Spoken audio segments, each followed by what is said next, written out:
ਆਪਾਂ ਸਾਰਿਆਂ ਨਾਲ ਮਿਲ ਕੇ ਕੱਤਕ ਮਹੀਨੇ ਦੀ ਵਿਚਾਰ ਕਰਨੀ ਹੈ। ਗੁਰੂ ਗ੍ਰੰਥ ਸਾਹਿਬ ਮਹਾਰਾਜ ਵਿਸ਼ਾਲ ਗੁਰੂ ਨੇ, ਸਮਰੱਥ ਗੁਰੂ ਨੇ, ਵੱਡੇ ਗੁਰੂ ਨੇ, ਪੂਰੇ ਗੁਰੂ ਨੇ।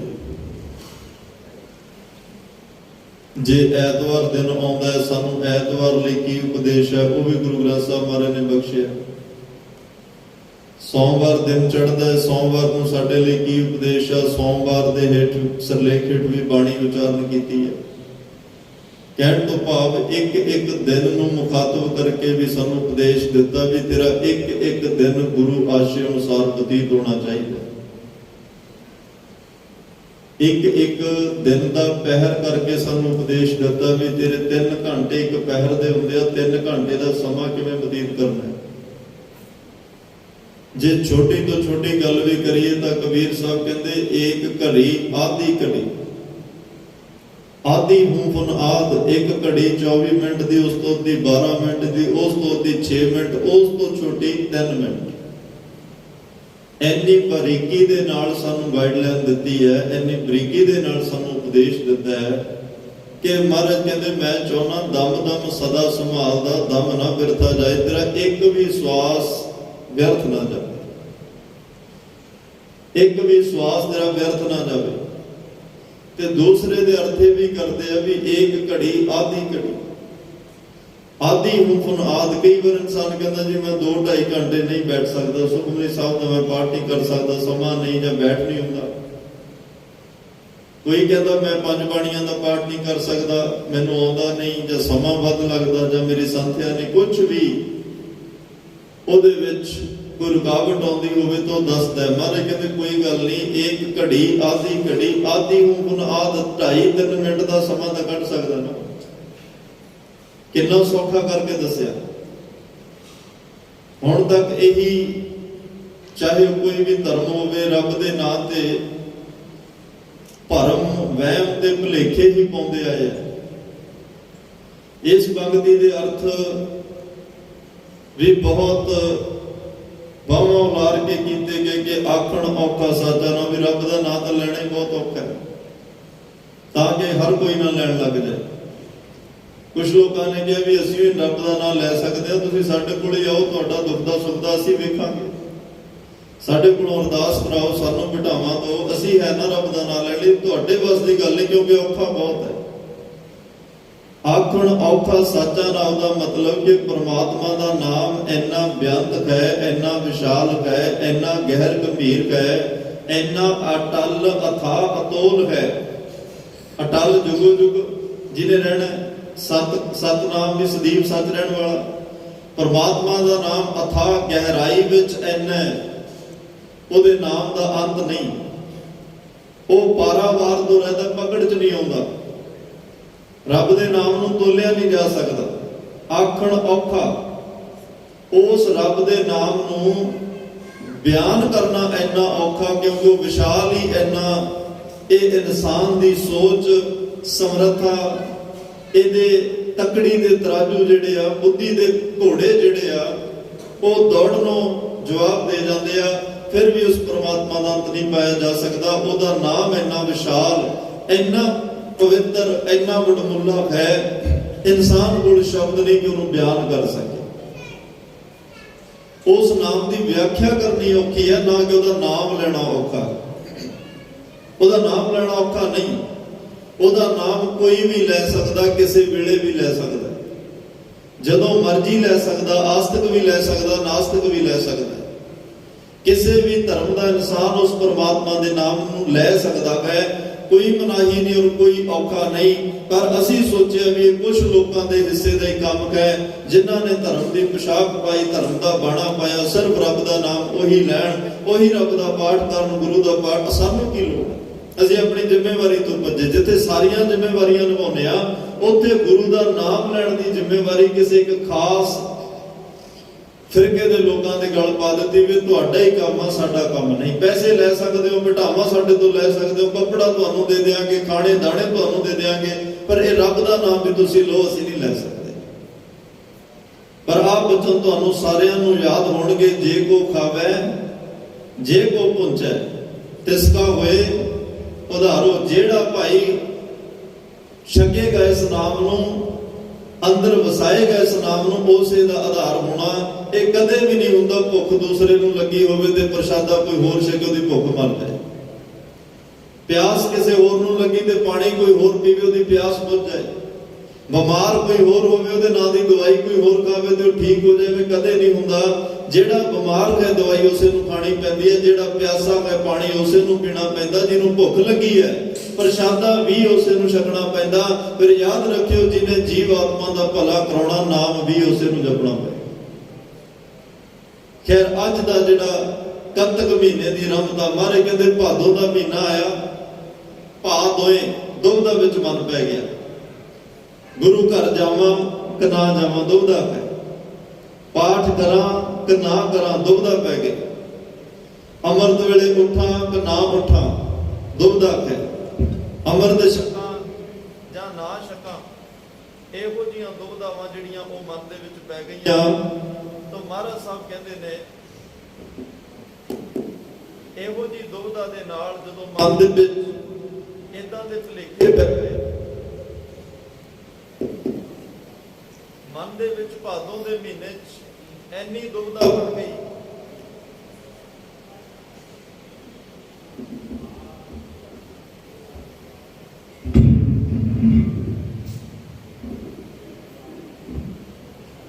ਇੱਕ ਵਾਰ ਸਾਰੀ ਸੰਗਤ ਪਿਆਰ ਨਾਲ ਗੱਜ ਕੇ ਆਖੋ ਜੀ ਸਤਨਾਮ ਸ਼੍ਰੀ ਵਾਹਿਗੁਰੂ।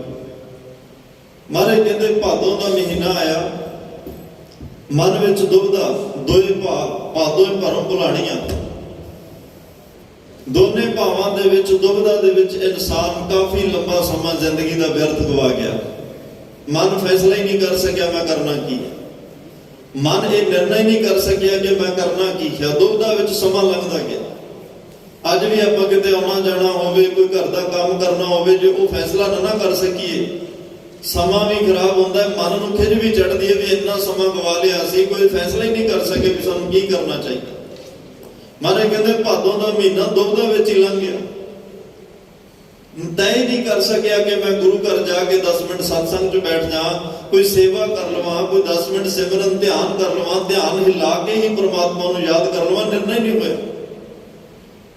ਉਸ ਤੋਂ ਬਾਅਦ ਫਿਰ ਅਸੂ ਨੂੰ ਪ੍ਰੇਮ ਉਮਾਹੜਾ, ਅਸੂ ਦਾ ਮਹੀਨਾ ਆਇਆ,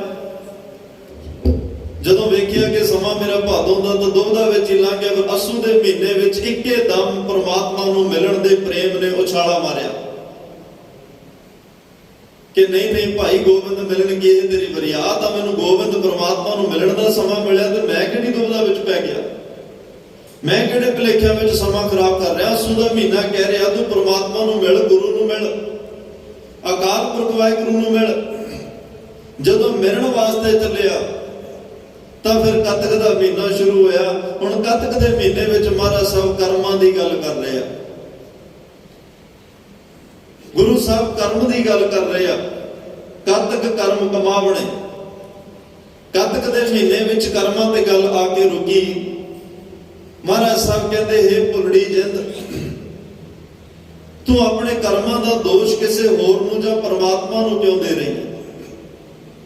ਕਰਮ ਤੂੰ ਆਪ ਕੀਤੇ ਨੇ, ਚੰਗੇ ਮਾੜੇ ਆਪ ਕੀਤੇ, ਤੇਰੇ ਨਿੱਜੀ ਫੈਸਲੇ ਨੇ, ਤੇਰਾ ਨਿਰਣਾ ਆਪ ਹੈ, ਤੇ ਦੋਸ਼ ਸਾਰਾ ਤੂੰ ਪਰਮਾਤਮਾ ਨੂੰ ਦੇ ਦਿੱਤਾ, ਕਿਸੇ ਹੋਰ ਨੂੰ ਦੇ ਦਿੱਤਾ। ਜਦ ਕਿ ਮਹਾਰਾਜ ਦੇ ਕਹਿੰਦੇ ਦੱਦਾ ਦੋਸ਼ ਨਾ ਕਿਉਂ ਦੇਉ ਕਿਸੇ, ਦੋਸ਼ ਕਰਮਾ ਆਪਣੇ, ਜੋ ਮੈਂ ਕੀਆ ਸੋ ਮੈਂ ਪਾਇਆ, ਦੋਸ਼ ਨਾ ਦੀਜੈ ਅਵਰਜਨਾ। ਅਸਲ 'ਚ ਇਨਸਾਨ ਸਾਰੀ ਜ਼ਿੰਦਗੀ ਮੈਂ ਮੇਰੀ ਦੇ ਚੱਕਰ ਵਿੱਚ ਉਲਝਿਆ ਰਹਿੰਦਾ।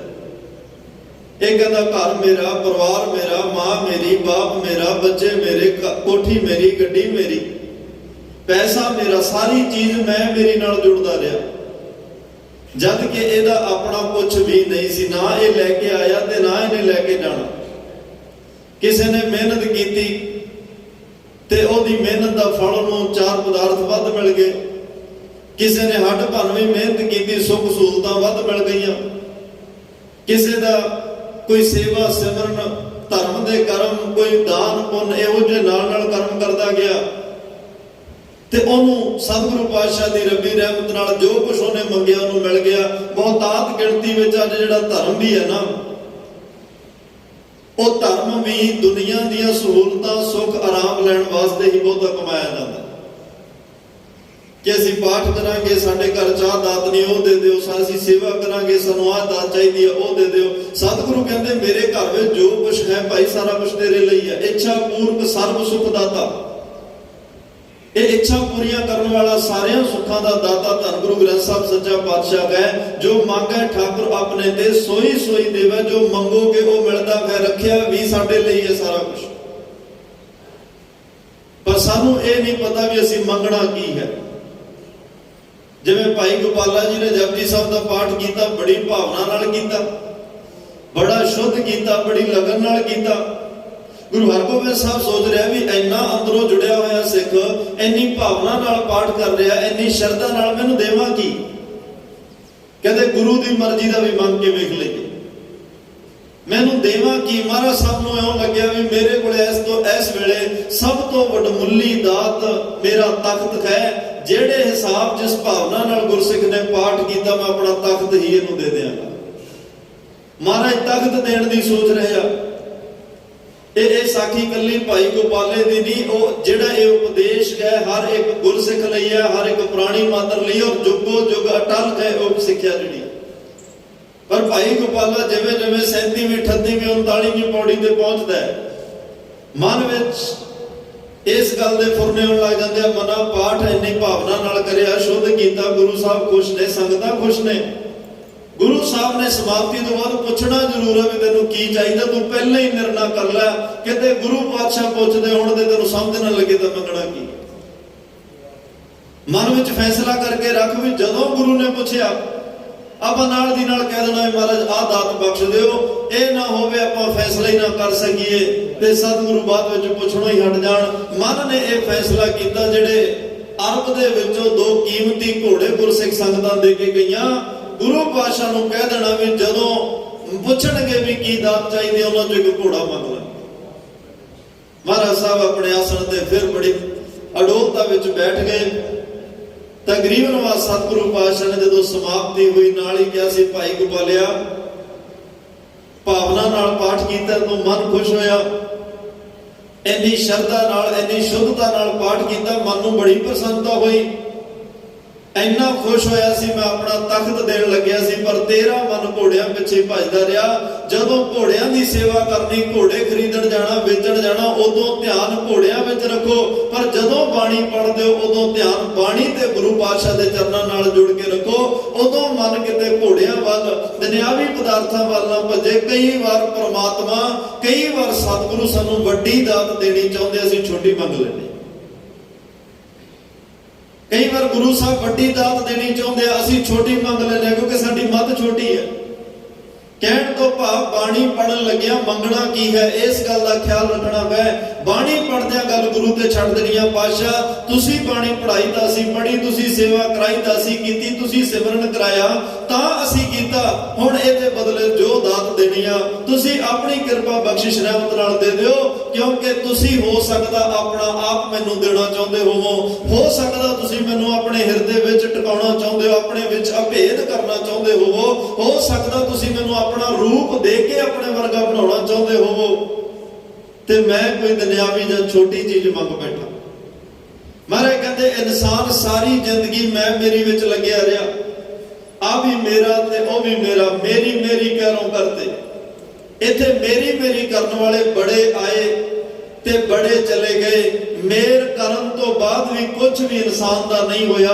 ਉਹ ਪਹਿਲਾਂ ਵੀ ਪਰਾਇਆ ਸੀ, ਕੁਝ ਦਿਨ ਲਈ ਕਿਰਾਏਦਾਰ ਦੇ ਮਕਾਨ ਵਾਂਗੂ ਥੋੜੇ ਦਿਨ ਕੋਲ ਰਿਹਾ ਤੇ ਫਿਰ ਉਹ ਚਲਿਆ ਗਿਆ।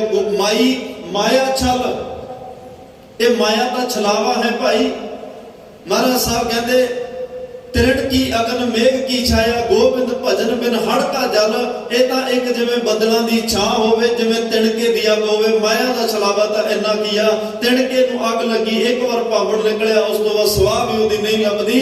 ਇਹ ਮਾਇਆ ਨੇ 4 ਦਿਨਾਂ ਦਾ ਛਲਾਵਾ ਦੇ ਕੇ ਜਾਂਦੀ ਬਿਲਮ ਨਾ ਹੋਏ, ਜਾਣ ਲੱਗਿਆ ਤੈਨੂੰ ਦੱਸਣਾ ਵੀ ਨਹੀਂ ਕਿ ਮੈਂ ਜਾ ਰਹੀ ਹਾਂ। ਤੇ ਇਹ ਮਾਇਆ ਔਰ ਇਹ ਪਦਾਰਥ ਜਾਣ ਤੋਂ ਬਾਅਦ ਸਿਰਫ ਪਛਤਾਵਾ ਛੱਡ ਕੇ ਜਾਂਦੇ, ਹੋਰ ਕੁਝ ਵੀ ਨਹੀਂ ਬਚਦਾ ਇਨਸਾਨ ਕੋਲ। ਫਿਰ ਇਨਸਾਨ ਨੇ ਕਿਹਾ ਪਾਤਸ਼ਾਹ ਜੇ ਮੇਰਾ ਇੱਥੇ ਹੈ ਹੀ ਕੁਛ ਨਹੀਂ, ਫਿਰ ਮੈਨੂੰ ਇਹ ਤਾਂ ਦੱਸ ਦੋ ਮੇਰਾ ਹੈ ਕੀ। ਧਿਆਨ ਨਾਲ ਸੁਣਿਓ ਬੇਨਤੀ ਨੂੰ। ਜਗਿਆਸੂ ਨੇ ਕਿਹਾ ਮਹਾਰਾਜ ਤੁਸੀਂ ਕਿਹਾ ਘਰ ਤੇਰਾ ਨਹੀਂ, ਮਾਂ-ਬਾਪ ਤੇਰੇ ਨਹੀਂ, ਪਰਿਵਾਰ ਤੇਰਾ ਨਹੀਂ, ਪੈਸਾ ਤੇਰਾ ਨਹੀਂ, ਜਾਇਦਾਦ ਤੇਰੀ ਨਹੀਂ, ਇਹ ਸਭ ਕੁਝ ਤੈਨੂੰ ਕੁਝ ਦਿਨਾਂ ਲਈ ਵਰਤਣ ਲਈ ਮਿਲਿਆ। ਸਮੇਂ ਨੇ ਸਭ ਕੁਝ ਤੈਨੂੰ ਦਿੱਤਾ, ਸਮੇਂ ਨੇ ਸਭ ਕੁਝ ਲੈ ਲੈਣਾ। ਫਿਰ ਮੈਨੂੰ ਇੰਨਾ ਤਾਂ ਦੱਸ ਦੋ ਨਾ ਮੇਰਾ ਹੈ ਕੀ ਆ। ਮਹਾਰਾਜ ਕਹਿੰਦੇ ਸਭ ਕੋ ਆਖ ਹੈ ਆਪਣਾ, ਸਾਰੇ ਆਪਣਾ ਆਪਣਾ ਕਹਿ ਰਹੇ ਆ। ਜਿਸ ਨਾਹੀ ਸੋ ਚੁਣ ਕੱਢੀ ਹੈ, ਕੀਤਾ ਆਪੋ ਆਪਣਾ, ਆਪੇ ਹੀ ਲੇਖਾ ਛੱਡੀ ਹੈ। ਤੇਰਾ ਭਾਈ ਜਿਹੜਾ ਆਪਣਾ ਹੈ ਨਾ, ਕੀਤਾ ਆਪੋ ਆਪਣਾ, ਜਿਹੜੇ ਤੂੰ ਕਰਮ ਕਰਦਾ ਉਹ ਤੇਰੇ ਆਪਣੇ ਨੇ। ਜਿਹੜੇ ਚੰਗੇ ਮਾੜੇ ਕਰਮ ਕਰਦੇ ਆ ਨਾ ਅਸੀਂ, ਉਹ ਸਾਡੇ ਆਪਣੇ ਨੇ, ਬਾਕੀ ਹੋਰ ਕੁਝ ਵੀ ਸਾਡਾ ਨਹੀਂ। ਕਰਮੀ ਕਰਮੀ ਹੋਏ ਵਿਚਾਰ ਸੱਚਾ ਆਪ, ਸੱਚਾ ਦਰਬਾਰ। ਕਰਮੀ ਜਿਹੜੇ ਇਹ ਕਰਮ ਨੇ ਇਹ ਸਾਡੇ ਆਪਣੇ ਨੇ। ਮਹਾਰਾਜ ਸਾਹਿਬ ਕਹਿੰਦੇ ਇਹ ਕਰਮਾਂ ਉੱਤੇ, ਇਹਦੇ ਤੇ ਡਿਪੈਂਡ ਹੀ ਤੇਰਾ ਅਗਲਾ ਜਨਮ ਤੈਅ ਹੋਣਾ। ਇਸੇ ਤੇ ਡਿਪੈਂਡ ਤੈਨੂੰ ਲੋਕ ਪਰਲੋਕ ਦੀਆਂ ਗੱਲਾਂ ਚੱਲਣੀਆਂ ਨੇ। ਇਹ ਕਰਮ ਤੇਰੇ ਆਪਣੇ ਨੇ। ਕਰਮ ਤੂੰ ਚੰਗੇ ਕਰਦਾ ਜਾਂ ਤੂੰ ਮਾੜੇ ਕਰਦਾ, ਗੱਲ ਕਰਮਾਂ ਤੇ ਖੜੀ ਹੈ। ਕਈ ਲੋਕ ਇਹ ਕਹਿੰਦੇ ਆ ਜੀ ਪ੍ਰਮਾਤਮਾ ਦਾ ਹੁਕਮ ਹੈ, ਉਹਦੇ ਹੁਕਮ ਬਿਨਾਂ ਕਰਮੀ ਆਪੋ ਆਪਣੀ ਕੇ ਨੇੜੇ। ਕਿਦੋਂ ਆਪਣੇ ਕਰਮਾਂ ਕਰਕੇ ਕੋਈ ਰੱਬ ਦੇ ਨੇੜੇ ਹੈ, ਆਪਣੇ ਕਰਮਾਂ ਕਰਕੇ ਕੋਈ ਰੱਬ ਤੋਂ ਦੂਰ ਹੈ। ਜਿਹੜੇ ਚੰਗੇ ਕਰਮ ਕਰਦੇ ਆ, ਹੌਲੀ ਹੌਲੀ ਰੱਬ ਦਾ ਸੁਭਾਅ, ਰੱਬ ਦਾ ਗੁਣ ਉਹਨਾਂ ਵਿੱਚ ਆਉਣਾ ਸ਼ੁਰੂ ਹੋ ਜਾਂਦਾ ਹੈ। ਰੱਬ ਦਾ ਵਿਧਾਨ, ਰੱਬ ਦਾ ਨੇਮ ਉਹਨਾਂ ਨੂੰ ਸਮਝ ਲੱਗਣ ਲੱਗ ਪੈਂਦਾ ਹੈ। ਤੇ ਕੁਝ ਕਰਮਾਂ ਕਰਕੇ, ਮਾੜੇ ਕਰਮ ਕਰਦੇ ਕਰਦੇ ਉਹਨਾਂ ਦੀ ਰੱਬ ਨਾਲੋਂ ਦੂਰੀ ਬਣਦੀ ਜਾਂਦੀ ਹੈ। ਉਹ ਗੁਰੂ ਪਰਮਾਤਮਾ ਤੋਂ ਦੂਰ ਹੁੰਦੇ ਜਾਂਦੇ ਜਿਹੜੇ ਕਰਮ ਮਾੜੇ ਕਰੀ ਜਾਂਦੇ ਆ। ਤਾਂ ਮਹਾਰਾਜ ਸਾਹਿਬ ਕਹਿੰਦੇ ਤੇਰੇ ਸਿਰਫ ਆਪਣੇ ਕਰਮ ਨੇ। ਉਹ ਕਰਮ ਚੰਗੇ ਕਰ ਲੇਗਾ ਉਹ ਵੀ ਤੇਰੇ, ਮਾੜੇ ਕਰ ਲੇਗਾ ਉਹ ਵੀ ਤੇਰੇ। ਕਈ ਲੋਕ ਇਹ ਕਹਿੰਦੇ ਆ ਕਿ ਸਭ ਕੋ ਸਾਰਾ ਹੁਕਮ ਉਸ ਪਰਮਾਤਮਾ ਚੱਲ ਰਿਹਾ, ਹੁਕਮ ਹੈ ਅੰਦਰ, ਸਭ ਕੋ ਬਾਹਰ ਹੁਕਮ ਨਾ ਕੋਈ। ਹੁਕਮ ਤਾਂ ਪਰਮਾਤਮਾ ਦਾ ਹੈ। ਅਸੀਂ ਪਰਮਾਤਮਾ ਦੇ ਹੁਕਮ ਨੂੰ ਇਉਂ ਸਮਝਦੇ ਹਾਂ ਵੀ ਜੋ ਪਰਮਾਤਮਾ ਨੂੰ ਚੰਗਾ ਲੱਗਦਾ, ਉਹ ਜੋ ਆਦੇਸ਼ ਕਰਦਾ, ਜੋ ਹੁਕਮ ਕਰਦਾ, ਜੋ ਉਹ ਬੋਲਦਾ, ਉਹ ਸਭ ਕੁਝ ਲਾਗੂ ਹੋ ਜਾਂਦਾ ਹੈ। ਜੇ ਰੱਬ ਕੱਲਾ ਹੁਕਮ ਹੀ ਚਲਾ ਰਿਹਾ ਫਿਰ ਤਾਂ ਡਿਕਟੇਟਰਸ਼ਿਪ ਹੋ ਜਾਏਗੀ, ਫਿਰ ਤਾਂ ਤਾਨਾਸ਼ਾਹੀ ਰਵੱਈਆ ਹੋ ਜਾਏਗਾ। ਰੱਬ ਕਿਸੇ ਦੀ ਸੁਣੀ ਨਾ ਤੇ ਧੜਾ ਧੜ ਉਹ ਫੈਸਲੇ ਕਰੀ ਜਾਏ, ਧੜਾ ਧੜ ਇਨਸਾਨ ਨੂੰ ਆਪਣੀ ਮਰਜ਼ੀ ਨਾਲ ਚਲਾਈ ਜਾਏ, ਫਿਰ ਤਾਂ ਤਾਨਾਸ਼ਾਹੀ ਰਵੱਈਆ ਹੋ ਗਿਆ ਨਾ, ਫਿਰ ਤਾਂ ਡਿਕਟੇਟਰਸ਼ਿਪ ਹੋ ਗਈ। ਰੱਬ ਐਵੇਂ ਨਹੀਂ ਕਰਦਾ। ਹੁਕਮੀ ਹੋਵਨ ਆਕਾਰ, ਆਕਾਰ ਦਾ ਅਰਥ ਹੁੰਦਾ ਉਹਨੇ ਆਕਾਰ ਬਣਾਏ, ਪਰਮਾਤਮਾ ਦੇ ਹੁਕਮ ਵਿੱਚ ਬਣੇ। ਹੁਕਮ ਕੀ? ਉਹਦਾ ਅਸਲ ਵਿੱਚ ਨਿਯਮ ਹੈ। ਹੁਕਮ ਦੇ ਅਰਥ ਜਦੋਂ ਨਿਯਮ ਕਰਾਂਗੇ, ਹੁਕਮ ਦੇ ਅਰਥ ਜਦੋਂ ਲਾਅ ਐਂਡ ਆਰਡਰ ਕਰਾਂਗੇ, ਫਿਰ ਇਹ ਗੱਲ ਸਮਝ ਵਿੱਚ ਆਏਗੀ। ਆਪਾਂ ਕਹਿੰਦੇ ਜੀ ਹੁਕਮ ਬਿਨਾਂ ਪੱਤਾ ਨਹੀਂ ਹਿੱਲਦਾ। ਰੱਬ ਦਾ ਹੁਕਮ ਇਹ ਆ ਕਿ ਪੱਤਾ ਹਿਲਾਏਗਾ ਤਾਂ ਹਿੱਲੇਗਾ, ਨਹੀਂ ਉਹ ਆਪਣੇ ਆਪ ਨਹੀਂ ਹਿੱਲੇਗਾ। ਉਹਦਾ ਨਿਯਮ ਇਹ ਕਹਿੰਦਾ, ਰੱਬ ਦਾ ਨਿਯਮ ਇਹ ਕਹਿੰਦਾ ਵੀ ਹੁਕਮ ਉਹਦੇ, ਜਦੋਂ ਪਰਮਾਤਮਾ ਦੇ ਘਰੋਂ ਹਵਾ ਚੱਲੇਗੀ, ਹਵਾ ਨਾਲ ਪੱਤਾ ਹਿੱਲੇਗਾ। ਆਪਣੇ ਆਪ ਪੱਤਾ ਨਹੀਂ ਹਿੱਲ ਸਕਦਾ, ਕਿਉਂਕਿ ਨਿਯਮ ਹੈ ਕਿ ਹਵਾ ਪੱਤੇ ਨੂੰ ਹਿਲਾਉਂਦੀ ਹੈ। ਪਰਮਾਤਮਾ ਦੇ ਘਰ ਦਾ ਨਿਯਮ ਹੈ ਕਿ ਪਾਣੀ ਨਿਵਾਣ ਵੱਲ ਨੂੰ ਜਾਂਦਾ ਹੈ ਤੇ ਉਹ ਨਿਵਾਣ ਵੱਲ ਨੂੰ ਜਾਏਗਾ। ਪਰਮਾਤਮਾ ਦਾ ਨਿਯਮ ਇਹ ਕਹਿੰਦਾ ਕਿ ਅੱਗ ਸਾੜਦੀ ਹੈ, ਭਾਵੇਂ ਕੁਝ ਬਣਾ ਲਓ, ਭਾਵੇਂ ਹੱਥ ਸਾੜ ਲਓ, ਉਹਨੇ ਸਾੜਨਾ ਹੈ। ਉਹਦਾ ਨਿਯਮ ਐਵੇਂ ਦਾ ਬਣਿਆ ਹੋਇਆ। ਉਸ ਅਕਾਲ ਪੁਰਖ ਵਾਹਿਗੁਰੂ ਪਰਮਾਤਮਾ ਦਾ ਨਿਯਮ, ਮਰਿਆਦਾ ਜਿਹੜੀ ਸਿਧਾਂਤ ਹੈ, ਉਹਦਾ ਇੱਕ ਡਿਸਪਲਿਨ ਹੈ, ਉਹਦੇ ਵਿੱਚ ਸਾਰਾ ਕੁਝ ਚੱਲ ਰਿਹਾ ਹੈ। ਕਾਨੂੰਨੀ ਤੌਰ ਤੇ, ਬਾਹਰੀ ਤੌਰ ਤੇ ਕੋਈ ਨਿਯਮ ਤੋੜੇ ਉਹਨੂੰ ਸਜ਼ਾ ਮਿਲਦੀ ਹੈ, ਉਹਦੇ ਚਲਾਨ ਕੱਟੇ ਜਾਂਦੇ ਆ। ਉਹਨੂੰ ਕਰਮ ਦੇ ਆਧਾਰ ਤੇ ਛੋਟੀ ਗਲਤੀ ਹੈ ਛੋਟੀ ਸਜ਼ਾ, ਵੱਡੀ ਗਲਤੀ ਹੈ ਵੱਡਾ ਜੁਰਮਾਨਾ, ਵੱਡੀ ਸਜ਼ਾ ਮਿਲਦੀ ਹੈ, ਪਰ ਮਿਲਦੀ ਜ਼ਰੂਰ ਹੈ। ਜੇ ਕੋਈ ਰੱਬ ਦੇ ਘਰ ਦਾ ਨਿਯਮ ਤੋੜਨ ਦੀ ਕੋਸ਼ਿਸ਼ ਕਰੇ, ਮਾਤਾ ਪਿਤਾ ਬਿਨ ਬਾਲ ਨਾ ਹੋਈਏ, ਰੱਬ ਦਾ ਨਿਯਮ ਹੈ ਕਿ ਮਾਤਾ ਪਿਤਾ ਤੋਂ ਬਿਨਾ ਬੱਚੇ ਦਾ ਜਨਮ ਨਹੀਂ ਹੋ ਸਕਦਾ। ਇਹ ਉਹਦਾ ਨਿਯਮ ਹੈ। ਇਸ ਨਿਯਮ ਨੂੰ ਕੌਣ ਤੋੜੇਗਾ? ਬੜੀਆਂ ਕਈ ਲੋਕਾਂ ਨੇ ਇੱਧਰ ਗੱਲਾਂ ਚਲਾਈਆਂ, ਕੋਈ ਹਵਾ ਤੋਂ ਪੈਦਾ ਹੋਇਆ, ਕੋਈ ਲੌਂਗ ਤੋਂ ਪੈਦਾ ਹੋਇਆ, ਕੋਈ ਕਿਵੇਂ ਪੈਦਾ ਹੋਇਆ, ਪਰ ਗੁਰਬਾਣੀ ਕਹਿੰਦੀ ਆ ਮਾਤਾ ਪਿਤਾ ਬਿਨ ਬਾਲ ਨਾ ਹੋਈ। ਇਹ ਰੱਬ ਦਾ ਨਿਯਮ ਇਹ ਕਹਿ ਰਿਹਾ, ਉਹਦੀ ਮਰਿਆਦਾ ਇਹ ਕਹਿ ਰਹੀ ਆ ਵੀ ਮਾਤਾ ਪਿਤਾ ਕਰਕੇ ਤੇਰੀ ਹੋਂਦ ਹੈ, ਤੇਰਾ ਜਨਮ ਹੋਇਆ, ਇਸ ਤੋਂ ਬਿਨਾਂ ਨਹੀਂ। ਉਸ ਦੇ ਨਿਯਮ ਨੂੰ ਨਹੀਂ ਬਦਲਿਆ ਜਾ ਸਕਦਾ। ਪਰਮਾਤਮਾ ਦਾ ਨਿਯਮ, ਜਦੋਂ ਉਹਨੂੰ ਨਿਯਮ, ਉਹਦੇ ਨਿਯਮ ਨੂੰ ਨਿਯਮ ਸਮਝ ਕੇ, ਹੁਕਮ ਨੂੰ ਨਿਯਮ ਸਮਝੋਗੇ, ਫਿਰ ਇੱਕ ਗੱਲ ਸਮਝ ਆਉਂਦੀ ਹੈ ਕਿ ਪਰਮਾਤਮਾ ਦਾ ਜਿਹੜਾ ਨਿਯਮ, ਜਿਵੇਂ ਇੱਕ ਜੱਜ ਜਦੋਂ ਫੈਸਲਾ ਸੁਣਾ ਰਿਹਾ, ਉਹਨੇ ਇੱਕ ਨੂੰ ਬਰੀ ਕਰ ਦਿੱਤਾ, ਇੱਕ ਨੂੰ ਸਜ਼ਾਏ ਮੌਤ, ਫਾਂਸੀ ਦੀ ਸਜ਼ਾ ਦੇ ਦਿੱਤੀ। कोई कहे जी जज ने बड़ा पक्षपात फैसला सुनाया, एक नूं बरी कर रहा है, एक नूं सजाए फांसी मौत दी दे रहा, ते इहने बड़ा पक्षपात किया, जज नूं तां पता ही कुछ नहीं। जज ने 4 5 6 साल जिहड़ा कोर्ट दे विच केस चलिया, ਉਹ ਸਾਰਿਆਂ ਦੇ ਉਹਨਾਂ ਦੇ ਕਰਮਾਂ ਨੂੰ ਦੇਖਿਆ, ਕਿਹਨੇ ਚੰਗਾ ਕਰਮ ਕੀਤਾ, ਕਿਹਨੇ ਮਾੜਾ ਕਰਮ ਕੀਤਾ, ਕਿਹਦੀ ਕਿੰਨੀ ਗਲਤੀ ਹੈ, ਕਿਹਦੀ ਕਿੰਨੀ ਨਹੀਂ ਗਲਤੀ। ਜੱਜ ਨੇ ਪੂਰਾ ਫੈਸਲਾ, ਪੂਰਾ ਸਟੱਡੀ ਕਰਮਾਂ ਨੂੰ ਵੇਖ ਕੇ, ਇੱਕ ਨੇ ਕੀਤਾ ਕੁਛ ਨਹੀਂ ਉਹਨੂੰ ਬਰੀ ਕਰ ਦਿੱਤਾ, ਮਾੜਾ ਕੁਛ ਨਹੀਂ ਕੀਤਾ, ਇੱਕ ਨੇ ਕਿਸੇ ਦਾ ਕਤਲ ਕੀਤਾ ਉਹਨੂੰ ਜੱਜ ਨੇ ਸਜ਼ਾ ਦੇ ਦਿੱਤੀ। ਹੁਣ ਜੱਜ ਨੇ ਕਰਮਾਂ ਦੇ ਆਧਾਰ ਤੇ ਫੈਸਲਾ ਸੁਣਾਇਆ, ਨਾ ਕਿ ਆਪਣੀ ਮਰਜ਼ੀ ਨਾਲ ਸੁਣਾਇਆ। जिस कुर्सी ते बैठा उथों दा नियम कह रहा भी करमी कर्मां दे हिसाब नाल तू बोलना है। जदों कोई बिना कर्मां दे हिसाब नाल फैसला आउंदा, दुनिया तरह तरह कर उठदी है। दुनियावी जज्जां वकालतां कोर्ट कचहरियां विच तां उपर थल्ले कुछ हो सकदा है, चंगा माड़ा हो सकदा है, किसी दा पक्षपात किसी नाल ज्यादती हो सकदी है, किसी के हक विच हो सकता, किसी के खिलाफ हो सकता, पर परमात्मा के घर में इस तरह का कुछ नहीं। उत्थे सच्चो ही सच निबड़ा है। चुन वख कटे जमालिया महाराज साहब कहते उत्थे तां बिल्कुल सच्चा नबेड़ा होना, सच्ची विचार होना, कोई सिफारिश नहीं, कोई वाद नहीं, कोई घाट नहीं। तेरा एक एक पल, एक एक मूवमेंट नूं सामने रख के विचार होनी आ। अपनी मर्जी नाल उत्थे किसी तरह का कोई फैसला नहीं सुनाया जाना। तेरे कर्मां दे आधार ते तेरे कर्म वेखे जाने। पर तू इंसान मारे कहते सारी जिंदगी की कीता, बीजे बिक मंगे अमृत, यह भी नहीं हुंदा। कोई जहर का बीज बीज के अमृत की आस रखे, कोई किकर का बीज बीज के बाजार दी दाखां की आस रखे। महाराज साहब कहते जे तू एक बीज कंडे का बीजेगा, मैं 1000 कंडे तेनू देंगा। एक बीज कणक का बीजेगा, मैं 1000 दाने तेनू कणक दे देंगा। एक कर्म चंगा करेगा, 1000 चंगे फल देंगा। जे एक कर्म माड़ा करेगा, वो कर्मां दे हिसाब नाल सजा भी तेनू उवें मिलेगी। दद्दा दोष ना देऊ किसै, दोष कर्मा अपने, जो मैं किया सो मैं पाया, दोष ना दीजै अवर जना। इंसान ने सोचा भी चलो जे मेरा इत्थे कुछ भी नहीं, मैं सब कुछ छड्ड के रब नूं ही हासिल कर लवां। यह भी गल याद रखियो, जिस गल विच दान प्रदान होवे ना, जिस काम विच भी आ तू लै ला ते आ मैनूं दे दे, वो प्यार नहीं हुंदा, वो व्यापार हुंदा, वो सौदा हुंदा। कई कहंदे जी ये बहुत त्यागी है। त्यागी तो शब्द ही नहीं है। पहली गल तां जिहदे कोले कुछ है ही नहीं, वो त्यागेगा की? जिहदे कोले पहले ही घर नहीं, पाउण लई कपड़ा नहीं, उहनूं आपां कल कहीए भी बड़ा त्यागी आ, क्यों? उहदे कोले है ही कुछ नहीं, उहने त्यागेया भी कुछ नहीं है नहीं। जे उहदे कोले हुंदा तां हो सकदा वो भी उहदे मोह विच फसिया हुंदा। फिर भी चलो इंसान की सोच कहदे आ भी मां बाप छड्ड दिओ रब मिल जाए, परिवार छड्ड दिओ शायद रब मिल जाए, संसार छड्ड दिओ शायद रब मिल जाए। सारिया गल्लां छड्ड के फिर भी एक तुरन वाले जोगी होण, सिद्ध होण, तपस्वी होण, एक लोटा जरूर नाल लेके तुरदे आ भी कल ये शरीर तां मेरा ना, जदों इस शरीर नूं भुख लगनी आ, लोटे च कुछ मंग लियावांगे। पहली गल तां शरीर नूं भी हले मेरा समझी बैठा, जिहड़ा सब कुछ छड्ड के कह रहा कि मैं त्यागी हाँ, वो कहता चल शरीर तां मेरा मेरे कोले है ना, ये शरीर लई आ लोटा चक ला ते कुछ ना कुछ लोगों तो मंग लांगे। आप भी मंगता बनिया, उस लोटे नूं भी मंगता बना लिया। बादशाह कहते एक गल याद रखिए, शरीर भी तेरा नहीं, ये शरीर भी तेरा नहीं, कपड़ रूप सुहावना छड्ड दुनिया, अंदर जावना सोहना कपड़ा, सोहना रूप, सोहना शरीर। महाराज साहब कहते सब कुछ छड्ड के जाएगा। जो तन उपजो संग ही, सो भी संग ना होया। जेड़ा शरीर लेके पैदा होया, ये भी तेरा नहीं भाई, इहने नाल नहीं जाना, क्योंकि तेरा है ही नहीं।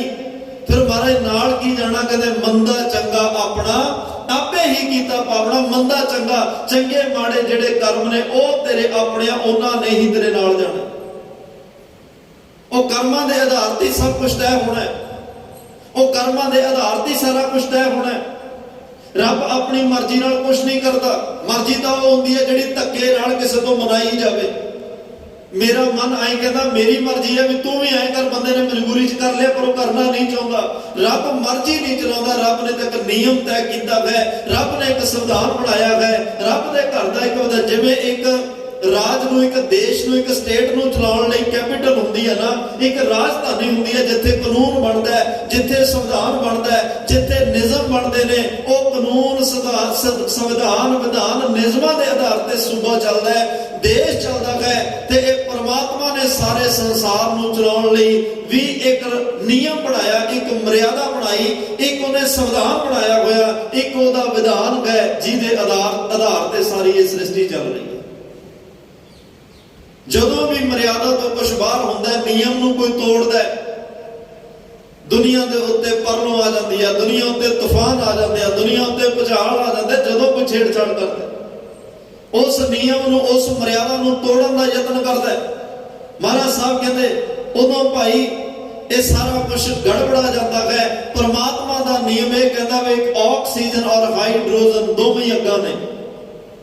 ਹਾਈਡਰੋਜਨ ਵੀ ਅੱਗ ਹੈ, ਆਕਸੀਜਨ ਵੀ ਅੱਗ ਹੈ। ਆਕਸੀਜਨ ਦਾ ਉਹਨੂੰ बढ़ावा ਦੇ ਕੇ ਅੱਗ ਨੂੰ ਹੋਰ ਤੇਜ਼ ਕਰਦੀ ਹੈ ਸਗੋਂ। ਪਰ ਪਰਮਾਤਮਾ ਨੇ ਨਿਯਮ ਇਹ ਬਣਾ ਦਿੱਤਾ ਕਿ ਆਕਸੀਜਨ ਹਾਈਡਰੋਜਨ ਨੂੰ ਇਕੱਠੇ ਕਰ ਦਿਓ, ਪਾਣੀ ਬਣ ਜਾਏਗਾ। ਸਾਚੇ ਤੇ ਪਵਨਾ ਪਿਆ, ਪਵਨਾਂ ਤੇ ਜਲ ਹੋਏ। ਸਾਇੰਸ ਨੇ ਕੋਈ ਸਾਨੂੰ ਨਵੀਂ ਖੋਜ ਕਰਕੇ ਨਹੀਂ ਦਿੱਤੀ, ਸਾਇੰਸ ਨੇ ਕੁਝ ਸਾਨੂੰ ਆਪਦੇ ਕੋਲੋਂ ਨਹੀਂ ਦਿੱਤਾ।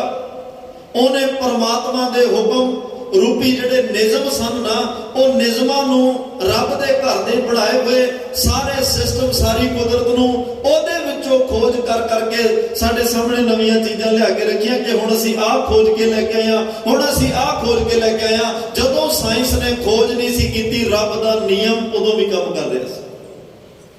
ਪਰਮਾਤਮਾ ਦੇ ਘਰ ਦੀ ਹੁਣ ਵਡੱਪਣ ਤੇ ਵਡਿਆਈ ਵੇਖੋ, ਉਸ ਘਰ ਦੀ ਕਲਾਕਾਰੀ ਵੇਖੋ। ਪੌਣ ਉਪਾਏ ਧਰੀ ਸਭ ਧਰਤੀ, ਜਲ ਅਗਨੀ ਕਾ ਬੰਦ ਕੀਆ। ਜਲ ਤੇ ਅੱਗ ਨੂੰ ਇਕੱਠਿਆਂ ਬੰਦ ਦਿੱਤਾ ਮਹਾਰਾਜ। ਪਾਣੀ ਤੇ ਅੱਗ ਕਿਵੇਂ ਬੰਨੀ ਜਾ ਸਕਦੀ ਆ?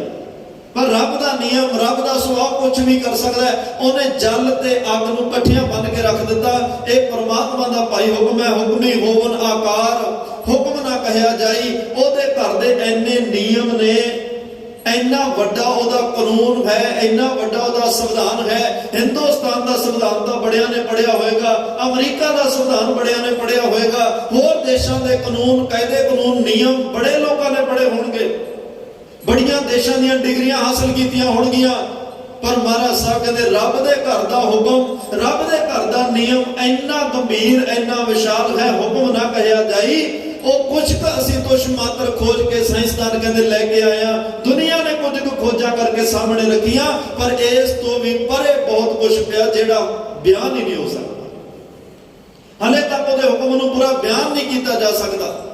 ਹੁਕਮੀ ਹੋਵਨ ਜੀ ਹੁਕਮ ਲੈ ਵਡਿਆਈ, ਹੁਕਮੀ ਉੱਤਮ ਨੀਚ, ਹੁਕਮ ਲਿਖ ਦੁਖ ਸੁਖ ਪਾਈ ਹੈ। ਇੱਕ ਨਾ ਹੁਕਮੀ ਬਖਸ਼ੀਸ਼, ਇੱਕ ਹੁਕਮੀ ਸਦਾ ਭਵਾਈ ਹੈ। ਉਹਦੇ ਹੁਕਮ ਦੇ ਕਰਕੇ ਕਿਸੇ ਨੂੰ ਬਖਸ਼ੀਸ਼ ਹੈ ਤੇ ਕੋਈ ਭਟਕਦਾ ਫਿਰ ਰਿਹਾ ਹੈ। ਉਹਦੇ ਨਿਯਮਾਂ ਮੁਤਾਬਕ, ਕਰਮਾਂ ਮੁਤਾਬਕ ਕੋਈ ਰੱਬ ਦੇ ਨੇੜੇ ਹੋ ਜਾਂਦਾ ਤੇ ਕੋਈ ਰੱਬ ਤੋਂ ਦੂਰ ਚਲਿਆ ਜਾਂਦਾ। ਅੱਜ ਦੇ ਇਸ ਪਾਵਨ ਵਿੱਚ ਮਹਾਰਾਜ ਨੇ ਕਰਮਾਂ ਦੀ ਗੱਲ ਕੀਤੀ ਹੈ ਪਾਵਨ ਸ਼ਬਦ ਦੇ ਅੰਦਰ। ਤਾਂ ਮੈਂ ਬੇਨਤੀ ਕਰ ਰਿਹਾ ਕਿ ਇਹ ਕਰਮ ਨੇ ਭਾਈ ਜਿਹੜੇ ਸਾਡੇ ਆਪਣੇ ਨੇ, ਹੋਰ ਸਾਡਾ ਕੁਝ ਵੀ ਨਹੀਂ। ਮੰਦਾ ਚੰਗਾ ਆਪਣਾ, ਆਪੇ ਹੀ ਕੀਤਾ ਪਾਵਣਾ। ਤਾਂ ਹੀ ਮਹਾਰਾਜ ਸਾਹਿਬ ਨੇ ਕਿਹਾ ਜੇ ਕਰਮ ਤੇਰੇ ਆਪਣੇ ਆ, ਫਿਰ ਐਸਾ ਕੰਮ ਮੂਲੇ ਨਾ ਕੀਜੈ ਜਿਤ ਅੰਤ ਪਛਤਾਈ ਹੈ। ਇਹੋ ਜਿਹਾ ਕੰਮ ਨਾ ਕਰ ਤੈਨੂੰ ਪਛਤਾਉਣਾ ਪੈ ਜਾਏ। ਜਿੰਨੀ ਕਮੀ ਨਾਹੇ ਗੁਣ ਤੇਰੇ ਕਮੜੇ ਬਸ ਵਿਸਾਰ, ਮਤ ਸ਼ਰਮਿੰਦਾ ਥੀਵੀ ਸਾਈਂ ਦੇ ਦਰਬਾਰ ਮਨਾ। ਇਹੋ ਜਿਹੇ ਕੰਮ ਕਰਨੇ ਛੱਡ ਦੇ ਜਿਹੜੇ ਕੰਮ ਕਰਕੇ ਤੈਨੂੰ ਨੀਵੀਂ ਪਾਉਣੀ ਪਵੇ ਰੱਬ ਦੇ ਘਰ 'ਚ, ਤੈਨੂੰ ਨੀਵੀਂ ਪਾ ਕੇ ਖੜਨਾ ਪਵੇ, ਤੈਨੂੰ ਸ਼ਰਮਸ਼ਾਰ ਹੋਣਾ ਪਵੇ। ਤੇ ਇਸ ਕਰਮ ਦੇ ਅਰਥ ਹੁਣ ਕਈ ਇਹ ਵੀ ਕਰਦੇ ਜੀ ਕਿਰਤ ਨਹੀਂ ਕਰਨੀ, ਹੁਣ ਸਾਰੇ ਕੰਮ ਛੱਡ ਕੇ ਬਾਲੇ ਹੀ ਫੇਰੀ ਜਾਓ, ਸਾਰੇ ਕੰਮ ਛੱਡ ਕੇ ਨਾਮ ਹੀ ਜਪੀ ਜਾਓ, ਸਾਰੇ ਕੰਮ ਛੱਡ ਕੇ ਘਰ ਪਰਿਵਾਰ ਕਿਵੇਂ ਚਲਾਓਗੇ? ਘਰ ਦੀਆਂ ਲੋੜਾਂ ਕਿਵੇਂ ਪੂਰੀਆਂ ਹੋਣਗੀਆਂ? ਬੱਚਿਆਂ ਦੇ ਖਰਚੇ ਕਿਵੇਂ, ਘਰ ਦੇ ਖਰਚੇ ਕਿਵੇਂ ਕੱਢੋਗੇ ਜੇ ਸਰ ਕਿਰਤੀ ਛੱਡ ਦਿੱਤੀ? ਗੁਰਮਤ ਦੇ ਘਰ ਵਿੱਚ, ਗੁਰਸਿੱਖੀ ਦੇ ਘਰ ਵਿੱਚ, ਸਿੱਖੀ ਦੇ ਵਿਹੜੇ ਵਿੱਚ ਕਿਰਤ ਨੂੰ ਪਹਿਲ ਦਿੱਤੀ ਗਈ ਹੈ। ਗੁਰੂ ਨਾਨਕ ਸਾਹਿਬ ਮੋਦੀ ਖਾਨੇ ਦੀ ਕਾਰੋ ਕਿਰਤ ਕਰ ਰਹੇ ਆ ਔਰ ਕਿਰਤ ਕਰਨੀ ਸਿਖਾ ਰਹੇ ਆ ਕਿ ਇੰਨੀ ਇਮਾਨਦਾਰੀ ਨਾਲ ਕਿਰਤ ਕਰੋ ਭਾਈ। ਕਿਉਂ ਕਿਸੇ ਦੇ ਤੁਸੀਂ ਹੱਕ ਨੂੰ ਖਾ ਰਹੇ ਹੋ? ਕਿਉਂ ਕਿਸੇ ਦਾ ਹੱਕ ਆਪਣੇ ਘਰ ਚ ਲਿਜਾ ਰਹੇ ਹੋ? ਕਿਉਂ ਕਿਸੇ ਦੇ ਬੱਚਿਆਂ ਦੇ ਮੂੰਹ ਚੋਂ ਰੋਟੀ ਕੱਢ ਕੇ ਆਪਣੇ ਘਰ ਵਿੱਚ ਲਿਜਾ ਰਹੇ ਹੋ? ਇਹ ਤੁਹਾਨੂੰ ਲੇਖਾ ਦੇਣਾ ਪੈਣਾ। ਇਹੋ ਜਿਹੇ ਕਰਮ ਨਾ ਕਰੋ, ਕਿਉਂਕਿ ਜੋ ਬੀਜ ਰਹੇ ਹੋ ਇਹ ਤੁਹਾਡਾ ਆਪਣਾ ਹੈ। ਆਪੇ ਬੀਜ ਆਪੇ ਹੀ ਖਾਓ, ਨਾਨਕ ਹੁਕਮੀ ਆਵੋ ਜਾਓ। ਮੈਂ ਸ਼ਾਇਦ ਅੱਗੇ ਵੀ ਇੱਕ ਦਿਨ ਬੇਨਤੀ ਕਰੀ ਹੋਵੇ, ਕਣਕ ਖੇਤ ਵਿੱਚ ਕੋਈ ਬੀਜਦਾ, ਕਣਕ ਕਣਕ ਨੂੰ ਪਾਲਦਾ ਕੋਈ ਹੈ, ਕਣਕ ਨੂੰ ਵੱਢਦਾ ਕੋਈ ਹੈ, ਕਣਕ ਨੂੰ ਖਰੀਦਦਾ ਕੋਈ ਹੈ, ਤੇ ਕਣਕ ਨੂੰ ਖਾਂਦੇ ਕਿੰਨੇ ਲੋਕ ਨੇ। ਇਹ ਤਾਂ ਨਹੀਂ ਨਾ ਜਿਹੜੇ ਕਿਸਾਨ ਨੇ ਬੀਜੀ ਕਣਕ ਤੇ ਉਹੀ ਤੇ ਉਹਦਾ ਪਰਿਵਾਰ ਹੀ ਖਾਏਗਾ। ਇੱਕ ਕਿਸਾਨ ਬੀਜਣ ਵਾਲੇ ਦੀ ਕਣਕ ਕਿੰਨੀ ਦੁਨੀਆ ਖਾਂਦੀ ਹੈ।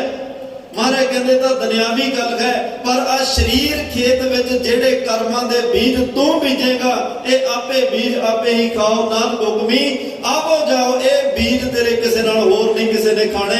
ਇਹ ਬੀਜ ਤੂੰ ਵੰਡ ਕੇ ਨਹੀਂ ਖਾ ਸਕਦਾ। ਇਹ ਬੀਜ ਜਿਹੜੇ ਬੀਜਿਆ ਭਾਈ ਤੈਨੂੰ ਆਪੇ ਹੀ ਵੱਢ ਕੇ ਖਾਣੇ ਪੈਣੇ ਆ। ਹੁਣ ਬੀਜਣ ਲੱਗਿਆ ਸੋਚ, ਕੱਲ ਵੱਢਣ ਲੱਗਿਆ ਤਕਲੀਫ ਹੋਣੀ ਹੈ ਵੀ ਮੈਂ ਤਾਂ ਮਾੜਾ ਕਰਿਆ ਨਹੀਂ, ਆ ਕਿਵੇਂ ਹੋ ਗਿਆ, ਮੈਂ ਤਾਂ ਕਿਸੇ ਨੂੰ ਕੁਛ ਕਿਹਾ ਨਹੀਂ, ਮੇਰੇ ਨਾਲ ਕਿਵੇਂ ਹੋਇਆ। ਮਾਰੇ ਕਹਿੰਦੇ ਤੈਨੂੰ ਨਹੀਂ ਪਤਾ, ਮੇਰੇ ਕੋਲੇ ਸਾਰਾ ਰਿਕਾਰਡ ਹੈ।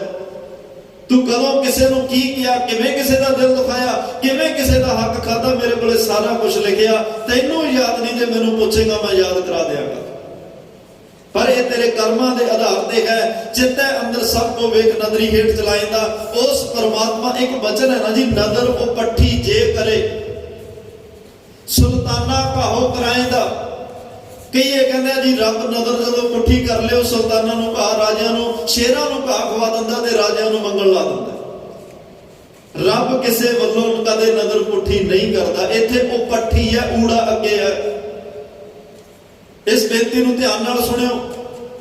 ਕੱਲ ਕੋਈ ਸੂਰਜ ਨੂੰ ਕਵੇ ਵੀ ਤੂੰ ਸਾਨੂੰ ਹਨੇਰਾ ਵੰਡ ਰਿਹਾ, ਸੂਰਜ ਕਹੇਗਾ ਮੈਂ ਤਾਂ ਕਿਸੇ ਨੂੰ ਹਨੇਰਾ ਦਿੱਤਾ ਹੀ ਨਹੀਂ, ਮੇਰੇ ਤਾਂ ਸਾਹਮਣੇ ਹਨੇਰਾ ਖੜਦਾ ਹੀ ਨਹੀਂ, ਮੇਰੇ ਹੁੰਦਿਆਂ ਤਾਂ ਹਨੇਰਾ ਆ ਹੀ ਨਹੀਂ ਸਕਦਾ। ਲਿਆ ਤਾਂ ਸਹੀ ਨਾ ਕਿਹੜੇ ਹਨੇਰੇ ਦੀ ਗੱਲ ਕਰਦਾ। ਸੂਰਜ ਨੂੰ ਕੋਈ ਕਵੇ ਤੂੰ ਸਾਨੂੰ ਹਨੇਰਾ ਦੇ ਰਿਹਾ, ਦੁਨੀਆ ਨੂੰ ਚਾਨਣ, ਉਹ ਕਹਿੰਦਾ ਮੈਂ ਕਿਸੇ ਨੂੰ ਹਨੇਰਾ ਨਹੀਂ ਦੇ ਰਿਹਾ। ਪਰ ਜੇ ਕੋਈ ਸੂਰਜ ਵੱਲ ਪਿੱਠ ਕਰਕੇ ਬੈਠ ਜਾਏ ਫਿਰ ਸੂਰਜ ਕੀ ਕਰੇ। ਨਜ਼ਰ ਉਹ ਪੱਠੀ ਜੇ ਕਰੇ। ਰੱਬ ਕਿਸੇ ਵੱਲ ਪੁੱਠੀ ਨਜ਼ਰ ਨਹੀਂ ਕਰਦਾ, ਉਹ ਤਾਂ ਬਲਕਿ ਚਿੱਤੈ ਅੰਦਰ ਸਭ ਕੋ, ਸਾਰਿਆਂ ਦਾ ਚੇਤਾ ਰੱਬ ਦੇ ਕੋਲ ਹੈ। ਵੇਖ ਨਦਰੀ ਹੇਠ ਚਲਾਏਗਾ, ਆਪਣੀ ਨਜ਼ਰੇ ਅਨਾਇਤ ਵਿੱਚ ਸਾਰੀ ਸ੍ਰਿਸ਼ਟੀ ਨੂੰ ਚਲਾ ਰਿਹਾ। ਉਹਦੀ ਨਜ਼ਰ ਪੁੱਠੀ ਹੋ ਗਈ ਫਿਰ ਤਾਂ ਦੁਨੀਆ ਤੇ ਰਹਿਣਾ ਕੁਛ ਨਹੀਂ। ਮਹਾਰਾਜ ਕਹਿੰਦੇ ਨਜ਼ਰ ਉਹ ਪੱਠੀ, ਜਦੋਂ ਇਨਸਾਨ ਤੂੰ ਆਪਣੀ ਨਿਗਾਹ ਪੁੱਠੀ ਕਰ ਲੈਣਾ, ਰੱਬ ਵੱਲ ਗੁਰੂ ਵੱਲ ਮੁਖ ਕਰਨ ਦੀ ਬਜਾਏ ਪਿੱਠ ਕਰ ਲੈਣਾ ਨਾ, ਗੁਰੂ ਵੱਲ ਵੇਖਦਾ ਨਹੀਂ, ਗੁਰੂ ਵੱਲੋਂ ਮਨ ਮੁਖ ਹੋ ਜਾਣਾ ਹੈ, ਸਿਰਫ ਆਪਣੇ ਮਨ ਦੇ ਪਿੱਛੇ ਲੱਗ ਕੇ ਚੱਲਣਾ। ਜਦੋਂ ਤੇਰੀ ਨਜ਼ਰ ਪੁੱਠੀ ਹੁੰਦੀ ਹੈ ਫਿਰ ਸੁਲਤਾਨਾ ਭਾਉ ਕਰਾਏਗਾ। ਨਜ਼ਰ ਪੁੱਠੀ ਕਰੇਗਾ, ਆਪਣੀ ਮੱਤ ਪਿੱਛੇ ਚੱਲੇਗਾ, ਕਰਮ ਮਾੜੇ ਕਰੇਗਾ, ਮਾੜੇ ਕਰਮ ਤੇਰੀ ਜ਼ਿੰਦਗੀ ਚ ਆਉਣਗੇ। ਫਿਰ ਮਾੜੇ ਕਰਮਾਂ ਦੇ ਆਧਾਰ ਤੇ ਸੁਲਤਾਨਾ ਭਾਉ ਕਰਾਏਗਾ। ਜਿਹੜਾ ਅੱਜ ਤੂੰ ਰਾਜਾ ਬਣਿਆ, ਬਾਦਸ਼ਾਹੀਆਂ ਪਾਤਸ਼ਾਹੀਆਂ ਭੋਗਦਾ, ਜਦੋਂ ਕਰਮ ਮਾੜੇ ਹੋ ਗਏ ਤੇਰੀਆਂ ਪਾਤਸ਼ਾਹੀਆਂ ਰੁਲ ਜਾਣਗੀਆਂ, ਫਿਰ ਤੇਰੀਆਂ ਪਾਤਸ਼ਾਹੀਆਂ ਰੁਲ ਜਾਣਗੀਆਂ। ਤਾਂ ਇਸ ਲਈ ਗਰੀਬ ਨਿਵਾਸ ਸੱਚੇ ਪਾਤਸ਼ਾਹ ਨੇ ਕਿਹਾ ਭਾਈ ਅੱਜ ਗੱਲ ਕਰਮਾਂ ਦੀ ਹੈ। ਤੇਰੇ ਕਰਮ ਆਪਣੇ ਨੇ, ਚੰਗੇ ਕਰੇਗਾ ਉਹ ਵੀ ਤੇਰੇ, ਮਾੜੇ ਕਰੇਗਾ ਉਹ ਵੀ ਤੇਰੇ। ਚੰਗਿਆਂ ਦਾ ਫਲ ਵੀ ਮਿਲਣਾ, ਮਾੜਿਆਂ ਦਾ ਫਲ ਵੀ ਮਿਲਣਾ। ਇਹ ਨਹੀਂ ਕਰਨਾ ਕਦੇ ਵੀ ਕਿ ਕਰਮ ਤੂੰ ਕਰੇ ਦੋਸ਼ ਰੱਬ ਨੂੰ ਦੇ ਦੇ, ਗਲਤੀ ਤੂੰ ਕਰੇ ਦੋਸ਼ ਰੱਬ ਨੂੰ ਦੇ ਦੇ। ਰੱਬ ਦੇ ਹੁਕਮ ਵਿੱਚ, ਹੁਕਮ ਉਹਦਾ ਨਿਯਮ ਹੈ, ਉਹਦਾ ਵਿਧਾਨ, ਉਹਦਾ ਸੰਵਿਧਾਨ ਹੈ। ਤੈਨੂੰ ਮਤ, ਬੁੱਧ, ਸਮਰੱਥਾ ਸਭ ਕੁਝ ਪਰਮਾਤਮਾ ਨੇ ਦਿੱਤਾ ਹੈ। ਤੇ ਜੇ ਸਾਰਾ ਕੁਝ ਰੱਬ ਦੇ ਹੁਕਮ ਵਿੱਚ ਚੱਲਦਾ ਫਿਰ ਤਾਂ ਸਾਨੂੰ ਬਾਣੀ ਪੜ੍ਹਨ ਦੀ ਵੀ ਕੋਈ ਲੋੜ ਨਹੀਂ, ਗੁਰੂ ਘਰ ਵੀ ਆਉਣ ਦੀ ਲੋੜ ਨਹੀਂ। ਇੱਥੇ ਫਿਰ ਕਿਉਂ ਅਸੀਂ ਕਵਾਂਗੇ ਕਾਮ ਛੱਡ, ਕ੍ਰੋਧ ਛੱਡ, ਲੋਭ ਛੱਡ, ਮੋਹ, ਜਦੋਂ ਹੁੰਦਾ ਹੀ ਉਹਦੇ ਹੁਕਮ ਵਿੱਚ ਹੈ। ਜਦੋਂ ਹੋਈ ਸਾਰਾ ਕੁਝ ਉਹਦੇ ਹੁਕਮ ਵਿੱਚ ਰਿਹਾ ਫਿਰ ਤਾਂ ਰੱਬੀ ਉਪਦੇਸ਼ ਦੇਣ ਦੀ ਲੋੜ ਹੀ ਕੋਈ ਨਹੀਂ। ਜਿਹਨੂੰ ਉਹਨੇ ਸਜ਼ਾ ਦੇਣੀ ਆ ਦਵੇ, ਜਿਹਨੂੰ ਨਹੀਂ ਦੇਣੀ ਨਾ ਦਵੇ, ਜਿਹਨੂੰ ਬਚਾਉਣਾ ਬਚਾਵੇ, ਨਹੀਂ ਬਚਾਉਣਾ ਨਾ ਬਚਾਵੇ। ਫਿਰ ਤਾਂ ਇੱਥੇ ਕੋਈ ਸਾਡੇ ਜਿਹੜੇ ਉਦਮ ਨੇ ਉਹ ਕਿਸੇ ਲੇਖੇ ਨਹੀਂ ਆਉਣਗੇ ਜੋ ਹੁਕਮ ਵਿੱਚ ਚੱਲਦਾ। ਉਹਦਾ ਹੁਕਮ ਤਾਨਾਸ਼ਾਹੀ ਰਵਈਆ ਨਹੀਂ, ਉਹਦਾ ਹੁਕਮ ਡਿਕਟੇਟਰਸ਼ਿਪ ਨਹੀਂ। ਰੱਬ ਦਾ ਹੁਕਮ ਰੱਬ ਦੇ ਨਿਯਮ ਨੇ, ਉਹਦੀ ਮਰਿਆਦਾ ਹੈ, ਇੱਕ ਉਹਦਾ ਸੰਵਿਧਾਨ ਹੈ। ਜਿਹੜਾ ਉਹਦੀ ਮਰਿਆਦਾ ਨਿਯਮਾਂ ਨੂੰ ਤੋੜਦਾ ਹੈ, ਮਹਾਰਾਜ ਕਹਿੰਦੇ ਲੋਕ ਵੀ ਗਵਾ ਲੈਂਦਾ, ਪਰਲੋਕ ਵੀ ਗਵਾ ਲੈਂਦਾ। ਉਹ ਆਪਣਾ ਆਹ ਜੀਵਨ ਵੀ ਵਿਅਰਥ ਤੇ ਅਗਲਾ ਜੀਵਨ ਵੀ ਵਿਅਰਥ ਹੁੰਦਾ। ਅੱਗੇ ਜਿਹਨੇ ਇੱਥੇ ਨਹੀਂ ਆਹ ਲੋਕ ਨਹੀਂ ਸਵਾਰਿਆ, ਇਹ ਲੋਕ ਸੁਖੀਏ, ਪਰਲੋਕ ਸਵੇਲੇ ਜਿਹਦਾ ਆਹ ਲੋਕ ਸੌਖਾ ਹੋਏਗਾ ਉਹਦਾ ਪਰਲੋਕ ਸੌਖਾ ਹੋਣਾ। ਜਿਹਦਾ ਲੋਕ ਸੌਖਾ ਨਹੀਂ, ਪਰਲੋਕ ਸੌਖਾ ਕਿਵੇਂ ਕਰ ਲਏਗਾ। ਜਿਹਨੇ ਆਹ ਜੀਵਨ ਵਿੱਚ ਨਹੀਂ ਰੱਬ ਨਾਲ ਨੇੜਤਾ ਬਣਾਈ, ਗਾਂ ਕਿਵੇਂ ਆਸ ਰੱਖ ਸਕਦੇ ਆ। ਤਾਂ ਇਸ ਲਈ ਮਹਾਰਾਜ ਸਾਹਿਬ ਕਹਿੰਦੇ ਆ ਭਾਈ ਮਾੜਾ ਕੋਈ ਕਰਮ ਕਿਰਤ ਸੀ ਜਿਹਦੀ ਕਰਕੇ ਅਸੀਂ ਵਿਛੜ ਗਏ, ਅੱਜ ਚੰਗਾ ਕਰਮ ਆਇਆ ਤੇ ਵੱਡੇ ਭਾਗ ਹੋਏ, ਸਾਡਾ ਕੋਈ ਸੁੱਤਾ ਭਾਗ ਜਾਗਿਆ, ਚੰਗਾ ਭਾਗ ਜਾਗਿਆ, ਸਾਨੂੰ ਗੁਰੂ ਘਰ ਵਿੱਚ ਗੁਰੂ ਚਰਨਾਂ ਵਿੱਚ ਲੈ ਆਇਆ। ਹੁਣ ਗੁਰੂ ਤੋਂ ਉਪਦੇਸ਼ ਲੈ, ਗੁਰੂ ਦੇ ਚਰਨਾਂ ਵਿੱਚ ਜੁੜ। ਪਾਤਸ਼ਾਹ ਕੱਤਕ ਦਾ ਮਹੀਨਾ ਅੱਜ ਸ਼ੁਰੂ ਹੋਇਆ। ਕਿਰਪਾ ਕਰਕੇ ਮੇਰੀ ਝੋਲੀ ਵਿੱਚ ਉਪਦੇਸ਼ ਦੇ ਦਿਓ। ਤੂੰ ਮੈਂ ਭਾਦੋਂ ਦੇ ਮਹੀਨੇ 'ਚ ਆਇਆ, ਤੁਸੀਂ ਭਾਦੋਂ ਦੇ ਮਹੀਨੇ ਦਾ ਉਪਦੇਸ਼ ਦਿੱਤਾ। ਮੈਂ ਅੱਸੂ ਦੇ ਮਹੀਨੇ 'ਚ ਆਇਆ, ਤੁਸੀਂ ਅੱਸੂ ਦੇ ਮਹੀਨੇ ਵਿੱਚ ਮੈਂ ਕੀ ਕਰਨਾ ਉਹ ਮੈਨੂੰ ਉਪਦੇਸ਼ ਦਿੱਤਾ। ਅੱਜ ਮੈਂ ਤੁਹਾਡੇ ਚਰਨਾਂ ਵਿੱਚ ਆਇਆ, ਕਿਰਪਾ ਬਖਸ਼ਿਸ਼ ਰਹਿਮਤ ਕਰਕੇ ਮੈਨੂੰ ਕੱਤੇ ਦੇ ਮਹੀਨੇ ਵਿੱਚ ਮੈਂ ਕੀ ਕਰਨਾ ਉਹ ਕੱਤੇ ਦੇ ਮਹੀਨੇ ਵਿੱਚ ਮੈਨੂੰ ਕਰਨ ਵਾਸਤੇ ਉਪਦੇਸ਼, ਉਹ ਹੁਕਮ ਰੂਪੀ ਉਪਦੇਸ਼, ਉਹ ਨਿਯਮ ਰੂਪੀ ਉਪਦੇਸ਼ ਵੀ ਮੈਨੂੰ ਬਖਸ਼ਿਸ਼ ਕਰ ਦਿਓ। ਮੈਂ ਕਿਹੋ ਜਿਹੇ ਕਰਮ ਕਰਾਂ, ਮੈਂ ਕਿਵੇਂ ਤੇਰੇ ਘਰ ਵਿੱਚ ਪ੍ਰਵਾਨ ਹੋ ਸਕਾਂ, ਉਹ ਸਾਰੀਆਂ ਰੱਬੀ ਰਹਿਮਤਾਂ ਮੇਰੀ ਝੋਲੀ ਵਿੱਚ ਪਾ ਦਿਓ। ਸਾਰੇ ਗੁਰਸਿੱਖਾਂ ਨੇ, ਪਿਆਰਿਆਂ ਨੇ ਕਿਸੇ ਵੇਲੇ ਧੰਨ ਗੁਰੂ ਅਰਜਨ ਸਾਹਿਬ ਮਹਾਰਾਜ ਦੇ ਚਰਨਾਂ ਵਿੱਚ ਬੈਠ ਕੇ ਜਦੋਂ ਇਹ ਬੇਨਤੀਆਂ ਕੀਤੀਆਂ ਹੋਣਗੀਆਂ ਕਿ ਸਾਨੂੰ ਰੱਬੀ ਉਪਦੇਸ਼ ਹਰ ਮਹੀਨੇ ਲਈ ਬਖਸ਼ੋ, ਮਹਾਰਾਜ ਨੇ 12 ਮਾਹਾਂ ਦਾ ਪਾਠ ਇਹ ਰੱਬੀ ਬਾਣੀ ਬਖਸ਼ਿਸ਼ ਕੀਤੀ, ਜਿਹੜੀ ਅੱਜ ਤੱਕ ਰਹਿੰਦੀ ਦੁਨੀਆ ਤੱਕ ਕੌਮ ਨੂੰ, ਮਨੁੱਖਤਾ ਨੂੰ ਇਹ ਰੱਬੀ ਬਾਣੀ ਉਪਦੇਸ਼ ਦਿੰਦੀ ਰਹੇਗੀ, ਸੰਦੇਸ਼ ਦਿੰਦੀ ਰਹੇਗੀ, ਰੱਬ ਦੇ ਘਰ ਦਾ ਨਿਯਮ ਦੱਸਦੀ ਰਹੇਗੀ, ਮਰਿਆਦਾ ਦੱਸਦੀ ਰਹੇਗੀ। ਰੱਬ ਦੇ ਨਾਲ ਜੋੜਨ ਦਾ ਜਿਹੜਾ ਇਹ ਯੋਗ ਉਪਰਾਲਾ ਧੰਨ ਗੁਰੂ ਗ੍ਰੰਥ ਸਾਹਿਬ ਪਾਤਸ਼ਾਹ ਕਰਦੇ ਆ ਰਹੇ ਆ, ਕਰਦੇ ਰਹਿਣਗੇ। ਆਓ ਇਸ ਅੱਜ ਦੇ ਪਾਵਨ ਬਚਨ ਵਿੱਚ ਸਾਡੇ ਲਈ ਕੀ ਉਪਦੇਸ਼ ਹੈ, ਮਨ ਚਿਤ ਬਿਰਤੀਆਂ ਇਕਾਗਰ ਕਰਕੇ ਸਰਵਣ ਕਰੀਏ ਜੀ। ਅਤਿਗ ਕਰਮ ਕਮਾਵਣੇ ਦੋਸ ਨਾ ਕਾਹੂ ਜੋਗਾ।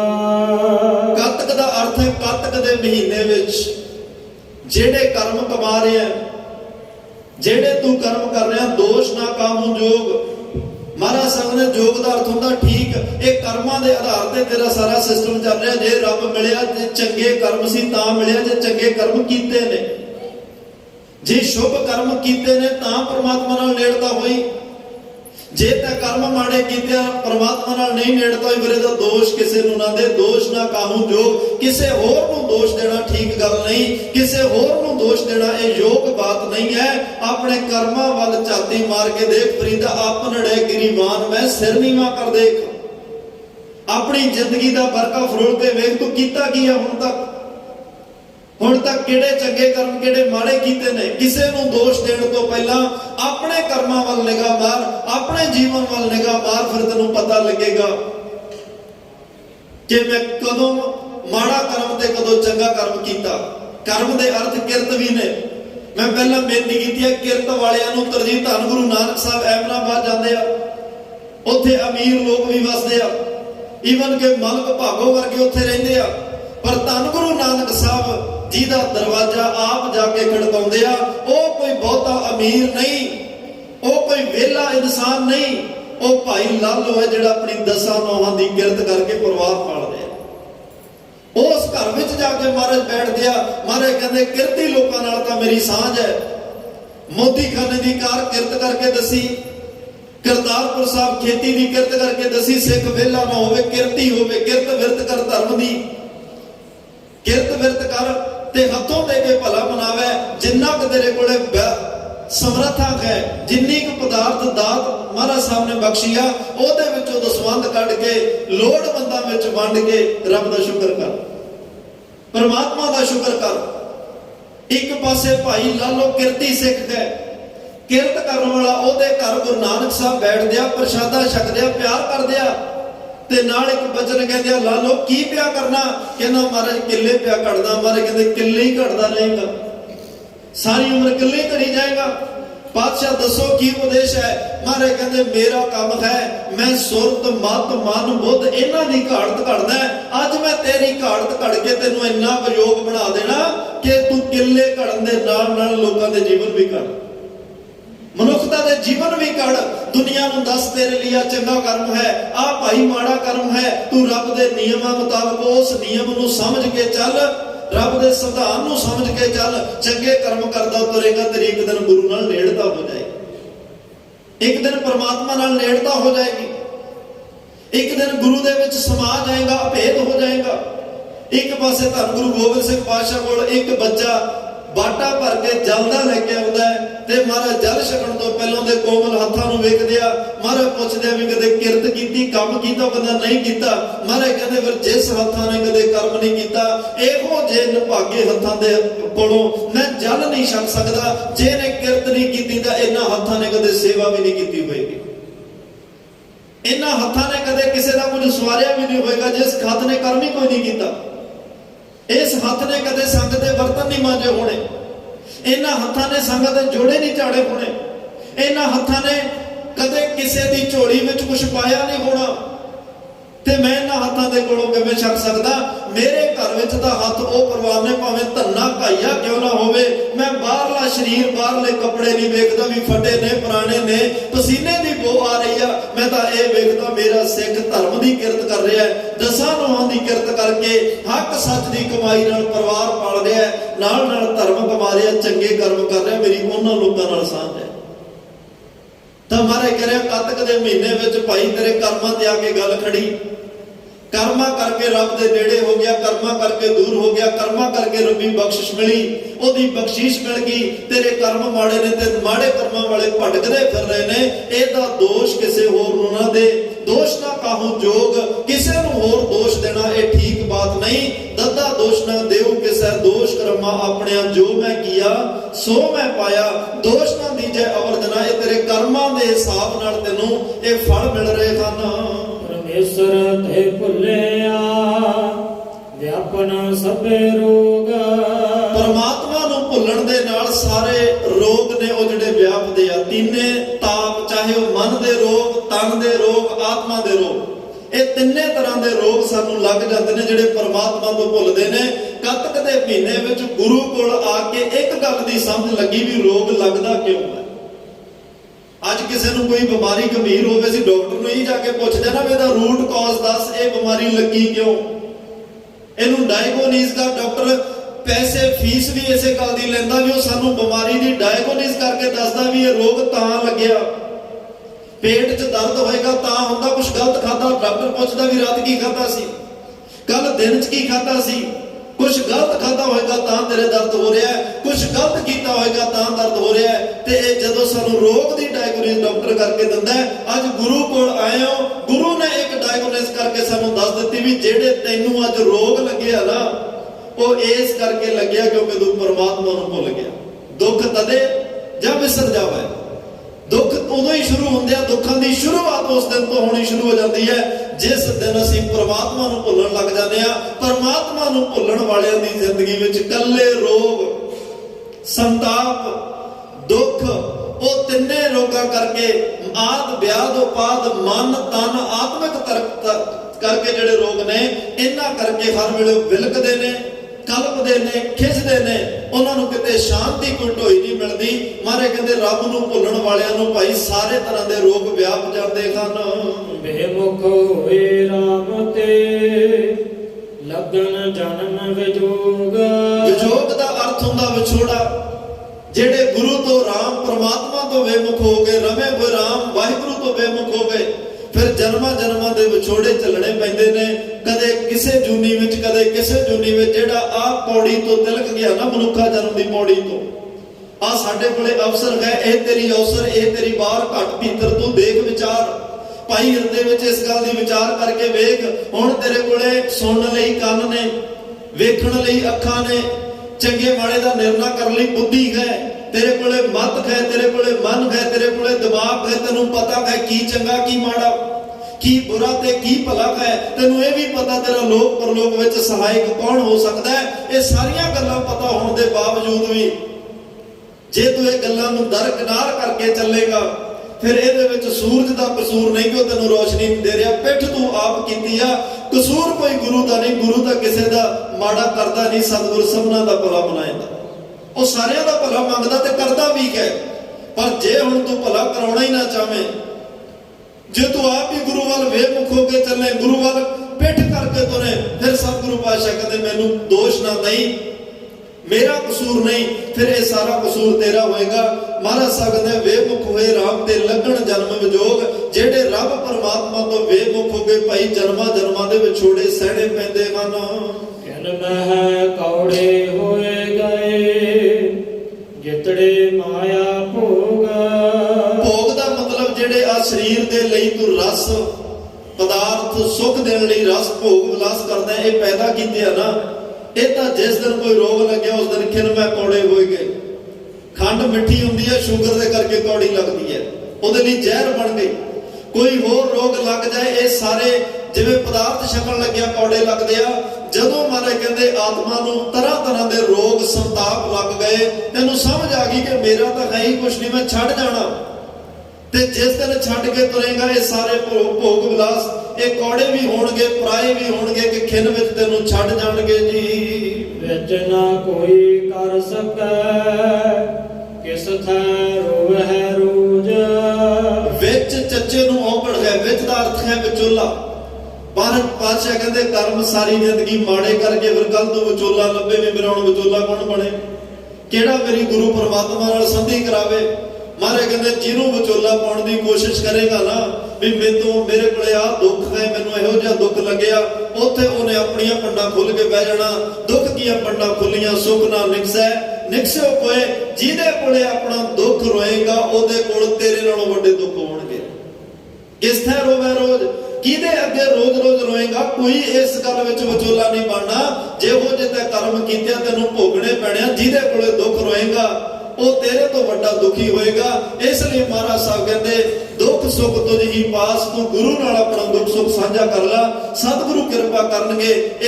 ਇਹੋ ਜਿਹੇ ਵਿਚੋਲੇ ਨੇ ਜਿਹੜੇ ਪਰਲੋਕ ਦਰਗਾਹ ਵਿੱਚ ਤੇਰੀ ਵਿਚੋਲਗਿਰੀ ਕਰਨਗੇ। ਜੈਸਾ ਸਤਿਗੁਰ ਸੁਣੀਦਾ ਤੈਸੋ ਹੀ ਮੈਂ ਡੀਠ, ਵਿਛੜਿਆ ਮੇਲੇ ਪ੍ਰਭੂ ਹਰ ਦਰਗਹਿ ਕਾ ਵਸੀਠ। ਗੁਰੂ ਨਾਨਕ ਸਾਹਿਬ ਦਰਗਾਹ ਦੇ ਵਕੀਲ ਨੇ ਭਾਈ, ਗੁਰੂ ਨਾਨਕ ਨੂੰ ਆਪਣਾ ਵਕੀਲ ਕਰ, ਆਪਣਾ ਵਿਚੋਲਾ ਬਣਾ, ਜਿਹਦੇ ਕੋਲੇ ਇੰਨੀ ਸਮਰੱਥਾ ਤੇਰੇ ਜਨਮਾਂ ਦੇ ਪਾਪ ਕੱਢ ਕੇ ਪ੍ਰਮਾਤਮਾ 'ਚ ਮਿਲਾ ਦੇਗਾ, ਤੇਰੇ ਤੇ ਕਿਰਪਾ ਬਖਸ਼ਿਸ਼ ਕਰ ਦੇਗਾ। ਨਹੀਂ ਦੁਨੀਆਦਾਰਾਂ ਵਿੱਚੋਂ ਤੇਰਾ ਕਿਸੇ ਨੇ ਵਿਚੋਲਾ ਨਹੀਂ ਬਣਨਾ ਜੀ। ਕੀਤਾ ਕਿਛੂ ਨਾ ਹੋਵਾਈ, ਲਿਖਿਆ ਧੁਰ ਸੰਜੋਗ। ਧੁਰ ਸੰਜੋਗ ਦੇ ਅਰਥ ਜਿਹੜੇ ਬੜੇ ਗੰਭੀਰ ਨੇ, ਬੜੀ ਵਿਚਾਰ ਇਹ ਲੰਮੀ ਹੈ। ਸਿਰ ਮੈਂ ਆਖਰੀ ਬੇਨਤੀ ਕਰ ਰਿਹਾ, ਆਖਰੀ ਸ਼ਬਦ ਜਿਹੜੇ ਨੇ, ਕੀਤਾ ਕਿਛੂ ਨਾ ਹੋਵੇ। ਤੇ ਕੀਤਾ ਕਰਾਇਆ ਕੁਛ ਨਹੀਂ ਹੋਣਾ, ਆਪਣੇ ਕੀਤਿਆਂ ਕੁਛ ਨਹੀਂ ਹੋਣਾ, ਤੇਰੀਆਂ ਸਿਫਾਰਿਸ਼ਾਂ ਨਾਲ ਕੁਛ ਨਹੀਂ ਹੋਣਾ। ਲਿਖਿਆ ਧੁਰ ਸੰਜੋਗ। ਕਈ ਵਾਰ ਅਸੀਂ ਕਹਿੰਦੇ ਹਾਂ ਜੋ ਪਿਛਲੇ ਜਨਮਾਂ 'ਚ ਅਸੀਂ ਕੀਤਾ ਕਰਮ ਕੀਤੇ ਉਹ ਅਸੀਂ ਵੱਢ ਰਹੇ ਹਾਂ। ਪਿਛਲੇ ਮਹਾਰਾਜ ਸਾਹਿਬ ਕਹਿੰਦੇ ਪਿਛਲੇ ਦਾ ਮਤਲਬ ਹੈ ਪੂਰਵਲਾ, ਚਾਹੇ 1 ਮਿੰਟ ਪਹਿਲਾਂ ਨਿਕਲਿਆ, ਚਾਹੇ 1 ਘੰਟ ਪਹਿਲਾਂ ਕੀਤਾ, 1 ਖਿਨ ਪਹਿਲਾਂ ਕੀਤਾ, 1 ਦਿਨ 1 ਸਾਲ ਪਹਿਲਾਂ ਵੀ ਕੋਈ ਕਰਮ ਕੀਤਾ, ਉਹ ਵੀ ਪਿਛਲਾ ਤੇ ਪੂਰਵਲਾ ਹੀ ਗਿਣਿਆ ਜਾਏਗਾ। ਪੂਰਵ ਕਰਮ ਅੰਕੁਰ ਜਾਂ ਪ੍ਰਗਟੇ, ਪਿਛਲੇ ਜਨਮ ਦੀ ਗੱਲ ਨਹੀਂ, ਪੂਰਵ ਕਰਮਾਂ ਦੀ ਗੱਲ ਹੈ। ਜਿਹੜਾ ਤੂੰ ਹੁਣ ਤੋਂ ਕੁਝ ਮਿੰਟ ਸਕਿੰਟ ਘੰਟਾ ਸਾਲ 2 ਸਾਲ ਪਹਿਲਾਂ ਕੀਤਾ ਉਹ ਵੀ ਤੇਰਾ ਪਿਛਲਾ ਹੀ ਗਿਣਿਆ ਜਾਏਗਾ। ਤੇ ਮਹਾਰਾਜ ਸਾਹਿਬ ਨੇ ਲਿਖਿਆ ਧੁਰ ਸੰਜੋਗ। ਕਈ ਵਾਰ ਅਸੀਂ ਜਦੋਂ ਧੁਰ ਸੰਜੋਗ ਦੀ ਗੱਲ ਵੀ ਪ੍ਰਮਾਤਮਾ ਦੇ ਘਰੋਂ ਧੁਰ ਤੋਂ ਜੋ ਲਿਖਿਆ, ਮਹਾਰਾਜ ਕਹਿੰਦੇ ਨਹੀਂ, ਮਨ ਤੂੰ ਜੋਤ ਸਰੂਪ ਹੈ, ਆਪਣਾ ਮੂਲ ਪਛਾਣ। ਤੇਰੇ ਮੂਲ ਦੀ ਗੱਲ ਆ, ਨਾ ਕਿ ਰੱਬ ਦੇ ਮੂਲ ਦੀ ਗੱਲ। ਜਿਹੜਾ ਤੂੰ ਆਪਣੇ ਜਿਨ ਮਸਤਕ ਧੁਰ ਹਰ ਲਿਖਿਆ, ਆਪਣੀ ਮਤ ਧੁਰ ਦੇ ਵਿੱਚੋਂ ਕੋਈ ਮਾੜਾ ਕਰਮ ਦਾ ਬੀਜ ਲਿਆ ਕਿ ਮੈਂ ਫਲਾਣੇ ਦਾ ਮਾੜਾ ਕਰਨਾ, ਉਹ ਬੀਜ ਬੀਜਿਆ ਗਿਆ, ਉਹਨੂੰ ਅਮਲ 'ਚ ਕਦੋਂ ਲਿਆਉਣਾ ਇਹ ਗੱਲ ਵੱਖਰੀ। ਮੈਂ ਕਿਸੇ ਦਾ ਭਲਾ ਕਰਨਾ, ਬੀਜ ਬੀਜਿਆ ਗਿਆ ਮਤ ਵਿੱਚ, ਉਹਨੂੰ ਅਮਲ 'ਚ ਕਦੋਂ ਲਿਆਉਣਾ ਇੱਕ ਸਬਜੈਕਟ ਵੱਖਰਾ ਹੈ। ਲਿਖਿਆ ਧੁਰ ਸੰਜੋਗ। ਮਹਾਰਾਜ ਕਹਿੰਦੇ ਜੋ ਧੁਰ ਸੰਜੋਗ, ਜਿਹੋ ਜਿਹਾ ਕੁਛ ਤੇਰੀ ਮਸਤਕ ਧੁਰ ਦੇ ਵਿੱਚ ਤੂੰ ਆਪਣੇ ਮਨ ਵਿੱਚ ਚੰਗਾ ਮਾੜਾ ਚਿਤਵ ਕੇ ਲਿਖ ਲਿਆ ਹੈ, ਉਹਦੇ ਵਿੱਚ ਹੁਣ ਕੋਈ ਕੁਛ ਨਹੀਂ ਕਰ ਸਕਦਾ। ਉਹ ਤਾਂ ਤੇਰੇ ਕਰਮਾਂ ਦੀ ਗੱਲ ਹੈ, ਕਰਮਾਂ ਦੇ ਆਧਾਰ ਤੇ ਸਭ ਕੁਝ ਹੋਏਗਾ ਜੀ। ਭਾਗੇ ਮੇਰਾ ਪ੍ਰਭ ਮਿਲੈ, ਪਾਤਰ ਹੈ ਸਭ ਬਿਯੋਗ। ਕਾਤਕ ਦਾ ਮਹੀਨਾ ਹੈ, ਮਾੜਾ ਕਰਮ ਕੋਈ ਬੀਜਿਆ ਉਹ ਵੀ ਸਮੇਂ ਨਾਲ ਜਦੋਂ ਉਹ ਜਾਗਦਾ ਨਾ ਮਾੜਾ ਕਰਮ, ਮੰਨ ਲਓ ਕਿਸੇ ਨੇ ਕਿਹਾ ਮੈਂ ਨਸ਼ਾ ਕਰਨਾ, ਕਰਮ ਬੀਜਿਆ ਗਿਆ, ਪਰ ਉਹ 5-7 ਬੰਦੇ ਨਸ਼ੇੜੀ ਮਿਲੇ, ਉਹਨਾਂ ਨੇ ਕਿਹਾ ਕੋਈ ਫਰਕ ਨਹੀਂ ਪੈਂਦਾ, ਅਸੀਂ ਵੀ ਰੋਜ਼ ਕਰਦੇ ਹਾਂ, ਤੂੰ ਵੀ ਕਰ। ਜਿਹੜਾ ਬੀਜਿਆ ਸੀ ਮੈਂ ਨਸ਼ਾ ਕਰਨਾ, ਅੱਜ ਉਹ ਅਮਲ ਵਿੱਚ ਆ ਗਿਆ। ਇੱਕ ਬੀਜ ਲਿਆ ਵੀ ਮੈਂ ਸੰਗਤ ਵਿੱਚ ਜਾਣਾ, ਗੁਰੂ ਘਰ ਜਾਣਾ, ਪਰ ਸਮਾਂ ਨਹੀਂ ਆਇਆ। ਬੀਜ ਲਿਆ ਵੀ ਮੈਂ ਗੁਰੂ ਘਰ ਇੱਕ ਦਿਨ ਜ਼ਰੂਰ ਜਾਵਾਂਗਾ, ਮੱਥਾ ਜ਼ਰੂਰ ਟੇਕਣਾ। ਅੱਜ 5-7 ਸਤਸੰਗੀ ਮਿਲੇ, ਉਹਨਾਂ ਨੇ ਕਿਹਾ ਅਸੀਂ ਵੀ ਗੁਰੂ ਘਰ ਚੱਲੇ ਆ, 2 ਮਿੰਟ ਨਾਲ ਕੋਈ ਫਰਕ ਨਹੀਂ ਪੈਣਾ, ਤੂੰ ਵੀ ਸਾਡੇ ਨਾਲ ਚੱਲ। ਵੱਡ ਭਾਗੀ ਮੇਰਾ ਪ੍ਰਭ ਮਿਲਿਆ। ਜਦੋਂ ਉਹ ਚੰਗੇ ਭਾਗ ਜਾਗਦੇ ਆ, ਵੱਡੇ ਭਾਗ ਜਾਗਦੇ ਆ, ਵੱਡੀਆਂ ਭਾਗਾਂ ਕਰਕੇ ਫਿਰ ਪ੍ਰਭੂ ਮਿਲਦਾ ਹੈ, ਗੁਰੂ ਮਿਲਦਾ ਹੈ, ਤਾਂ ਉਤਰੇ ਸਭ ਵਿਯੋਗ। ਵਿਯੋਗ ਦੇ ਅਰਥ ਵਿਛੋੜਾ, ਕਲ ਕਲੇਸ਼ ਚਿੰਤਾਵਾਂ, ਉਹ ਸਾਰਾ ਕੁਝ ਨਾਸ਼ ਹੋ ਜਾਂਦਾ ਹੈ। ਨਾਨਕ ਕੋ ਪ੍ਰਭ ਰਾਖ ਲੈ, ਮੇਰੇ ਸਾਹਿਬ ਬੰਦੀ ਮੋਚ। ਧੰਨ ਗੁਰੂ ਅਰਜਨ ਦੇਵ ਪਾਤਸ਼ਾਹ ਨਾਨਕ ਪਦ ਦੀ ਵਰਤੋਂ ਕਰਕੇ ਕਹਿ ਰਿਹਾ, ਗੁਰੂ ਨਾਨਕ ਸਾਹਿਬ ਪਰਮਾਤਮਾ ਅੱਗੇ ਅਰਦਾਸ ਕਰਕੇ ਸਾਨੂੰ ਸਿਖਾ ਰਿਹਾ ਵੀ ਅਰਦਾਸ ਕੀ ਕਰਨੀ ਹੈ। ਕੱਤਕ ਦਾ ਮਹੀਨਾ 'ਚ ਗੁਰੂ ਗ੍ਰੰਥ ਸਾਹਿਬ ਕੋਲ ਆ ਕੇ ਅਰਦਾਸ ਕਰੀ, ਨਾਨਕ ਕੋ ਪ੍ਰਭ ਰਾਖ ਲੈ, ਸਾਨੂੰ ਪਾਤਸ਼ਾਹ ਰੱਖ ਲੋ, ਮੇਰੇ ਸਾਹਿਬ ਬੰਦੀ ਮੋਚ। ਬੰਦੀ ਮੋਚ ਦਾ ਅਰਥ ਹੁੰਦਾ ਤੁਸੀਂ ਬੰਧਨ ਕੱਟਣ ਵਾਲੇ ਹੋ। ਬੰਧਨ ਮਨ ਦੇ ਹੋਣ, ਬੰਧਨ ਆਤਮਾ ਦੇ ਹੋਣ, ਬੰਧਨ ਸਰੀਰ ਦੇ ਹੋਣ, ਕਿਸੇ ਤਰ੍ਹਾਂ ਦੇ ਵੀ ਬੰਧਨ ਹੋਣ, ਬੰਧਨ ਕੱਟਣ ਵਾਲੇ ਬੰਦੀ ਮੋਚ ਅਕਾਲ ਪੁਰਖ ਵਾਹਿਗੁਰੂ ਪ੍ਰਮਾਤਮਾ ਕਿਰਪਾ ਕਰਕੇ ਸਾਨੂੰ ਆਪਣੇ ਚਰਨਾਂ ਵਿੱਚ ਰੱਖ ਲਓ ਜੀ। ਕਾਤਿਕ ਹੋਵੇ ਸਾਧ ਸੰਗ ਬਿਨ ਸਹਿ ਸਭੇ ਸੋਚ। ਕੱਤਕ ਦਾ ਮਹੀਨਾ ਉਹਨਾਂ ਲਈ ਸਫਲਦਾਇਕ ਹੈ, ਫਲਦਾਇਕ ਹੈ, ਜਿਹੜੇ ਕੱਤਕ ਦੇ ਮਹੀਨੇ ਵਿੱਚ ਸਾਧ ਸੰਗ ਸਾਧੂ ਜਨਾਂ ਦੀ ਰੱਬ ਦੇ ਪਿਆਰਿਆਂ ਦੀ ਸੰਗਤ ਕਰਦੇ ਆ ਔਰ ਸੰਗਤ ਵਿੱਚ ਬੈਠ ਕੇ ਗੁਰੂ ਨੂੰ ਅਰਦਾਸ ਕਰਦੇ ਆ, ਮਹਾਰਾਜ ਮੈਂ ਸਭੇ ਸੋਚ ਬਿਨ ਸਹਿ ਸਭੇ ਸੋਚ, ਜਿਹੜੀ ਮਾੜੀ ਸੋਚ ਹੈ ਉਹ ਸਾਡੇ ਮਤ ਵਿੱਚੋਂ ਕੱਢ ਦਿਓ, ਆਪਣੀ ਚੰਗੀ ਸੋਚ ਸਾਡੀ ਮਤ ਵਿੱਚ ਟਿਕਾ ਦਿਓ, ਸਾਡੇ ਮਾੜੇ ਫੁਰਨਿਆਂ ਨੂੰ ਖਤਮ ਕਰ ਦਿਓ, ਚੰਗੇ ਫੁਰਨੇ ਸਾਡੀ ਮਤ ਵਿੱਚ ਟਿਕਾ ਦਿਓ। ਅਸੀਂ ਵੀ ਦੁਨੀਆ ਦਾ ਭਲਾ ਮੰਗੀਏ ਵੀ ਤੇ ਭਲਾ ਕਰਦੇ ਵੀ ਰਹੀਏ, ਅਸੀਂ ਕਦੇ ਕਿਸੇ ਬਾਰੇ ਬੁਰਾ ਨਾ ਸੋਚੀਏ। ਜਿੰਨੀਆਂ ਬੁਰੀਆਂ ਸੋਚਾਂ ਨੇ ਉਹ ਸਾਰੀਆਂ ਖਤਮ ਕਰਕੇ ਆਪਣੀ ਚੰਗੀ ਸੋਚ ਚੰਗੀ ਮਤ ਸਾਡੇ ਹਿਰਦੇ ਵਿੱਚ ਟਿਕਾ ਕੇ ਸਾਨੂੰ ਆਪਣੇ ਬਣਾ ਲਓ, ਤਾਂ ਕਿ ਸਾਡਾ ਕੱਤਕ ਦਾ ਮਹੀਨਾ ਸਫਲ ਹੋ ਜਾਏ। ਅਸੀਂ ਕੱਤਕ ਦੇ ਮਹੀਨੇ ਤੁਹਾਡੇ ਚਰਨਾਂ ਵਿੱਚ ਜੁੜ ਮਿਲ ਬੈਠ ਕੇ ਆਪਣਾ ਇਹ ਲੋਕ ਸੁਖੀਏ ਪਰਲੋਕ ਸੁਹੇਲੇ ਨਾਨਕ ਹਰ ਪ੍ਰਭ ਆਪੇ ਮੇਲੇ ਦੇ ਭਾਗੀ ਬਣ ਸਕੀਏ। ਸਤਿਗੁਰੂ ਜ਼ਰੂਰ ਕਿਰਪਾ ਕਰਨਗੇ। ਭਾਈ ਗੱਲ ਕਰਮਾਂ ਦੀ ਚੱਲੀ ਆ ਅੱਜ ਇਹ ਗੱਲ ਧਿਆਨ ਵਿੱਚ ਰੱਖ ਕੇ ਜਾਇਓ, ਜੇ ਕੁਝ ਸਾਡਾ ਆਪਣਾ ਨਾ ਉਹ ਸਾਡੇ ਕਰਮ ਨੇ, ਬਾਕੀ ਕੁਝ ਵੀ ਸਾਡਾ ਆਪਣਾ ਨਹੀਂ।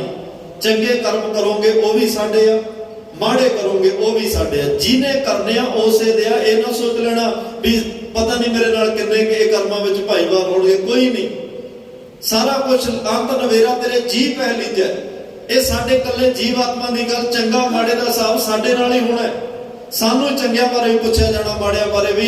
ਇਸ ਲਈ ਫਿਰ ਅਰਦਾਸ ਕਰਿਓ, ਕਰਮ ਸਤਿਗੁਰੂ ਉਹ ਜਿਹੇ ਕਰਾਇਓ ਜੋ ਤੁਹਾਨੂੰ ਚੰਗੇ ਲੱਗਦੇ ਆ। ਅਸੀਂ ਕਰਮਾਂ ਕਰਕੇ ਤੁਹਾਡੇ ਨੇੜੇ ਹੋ ਸਕੀਏ। ਤੁਹਾਡੇ ਨਿਯਮ ਨੂੰ ਜਬ ਲਗ ਹੁਕਮ ਨਾ ਬੂਝਦਾ, ਜਿੰਨਾ ਚਿਰ ਤੂੰ ਹੁਕਮ ਨਹੀਂ ਬੁੱਝੇਗਾ ਦੁੱਖ ਨੇ। ਜਦੋਂ ਹੁਕਮ ਸਮਝ ਗਿਆ, ਨਿਯਮ ਸਮਝ ਗਿਆ, ਤਬ ਹੀ ਲੋ ਸੁਖੀਆ।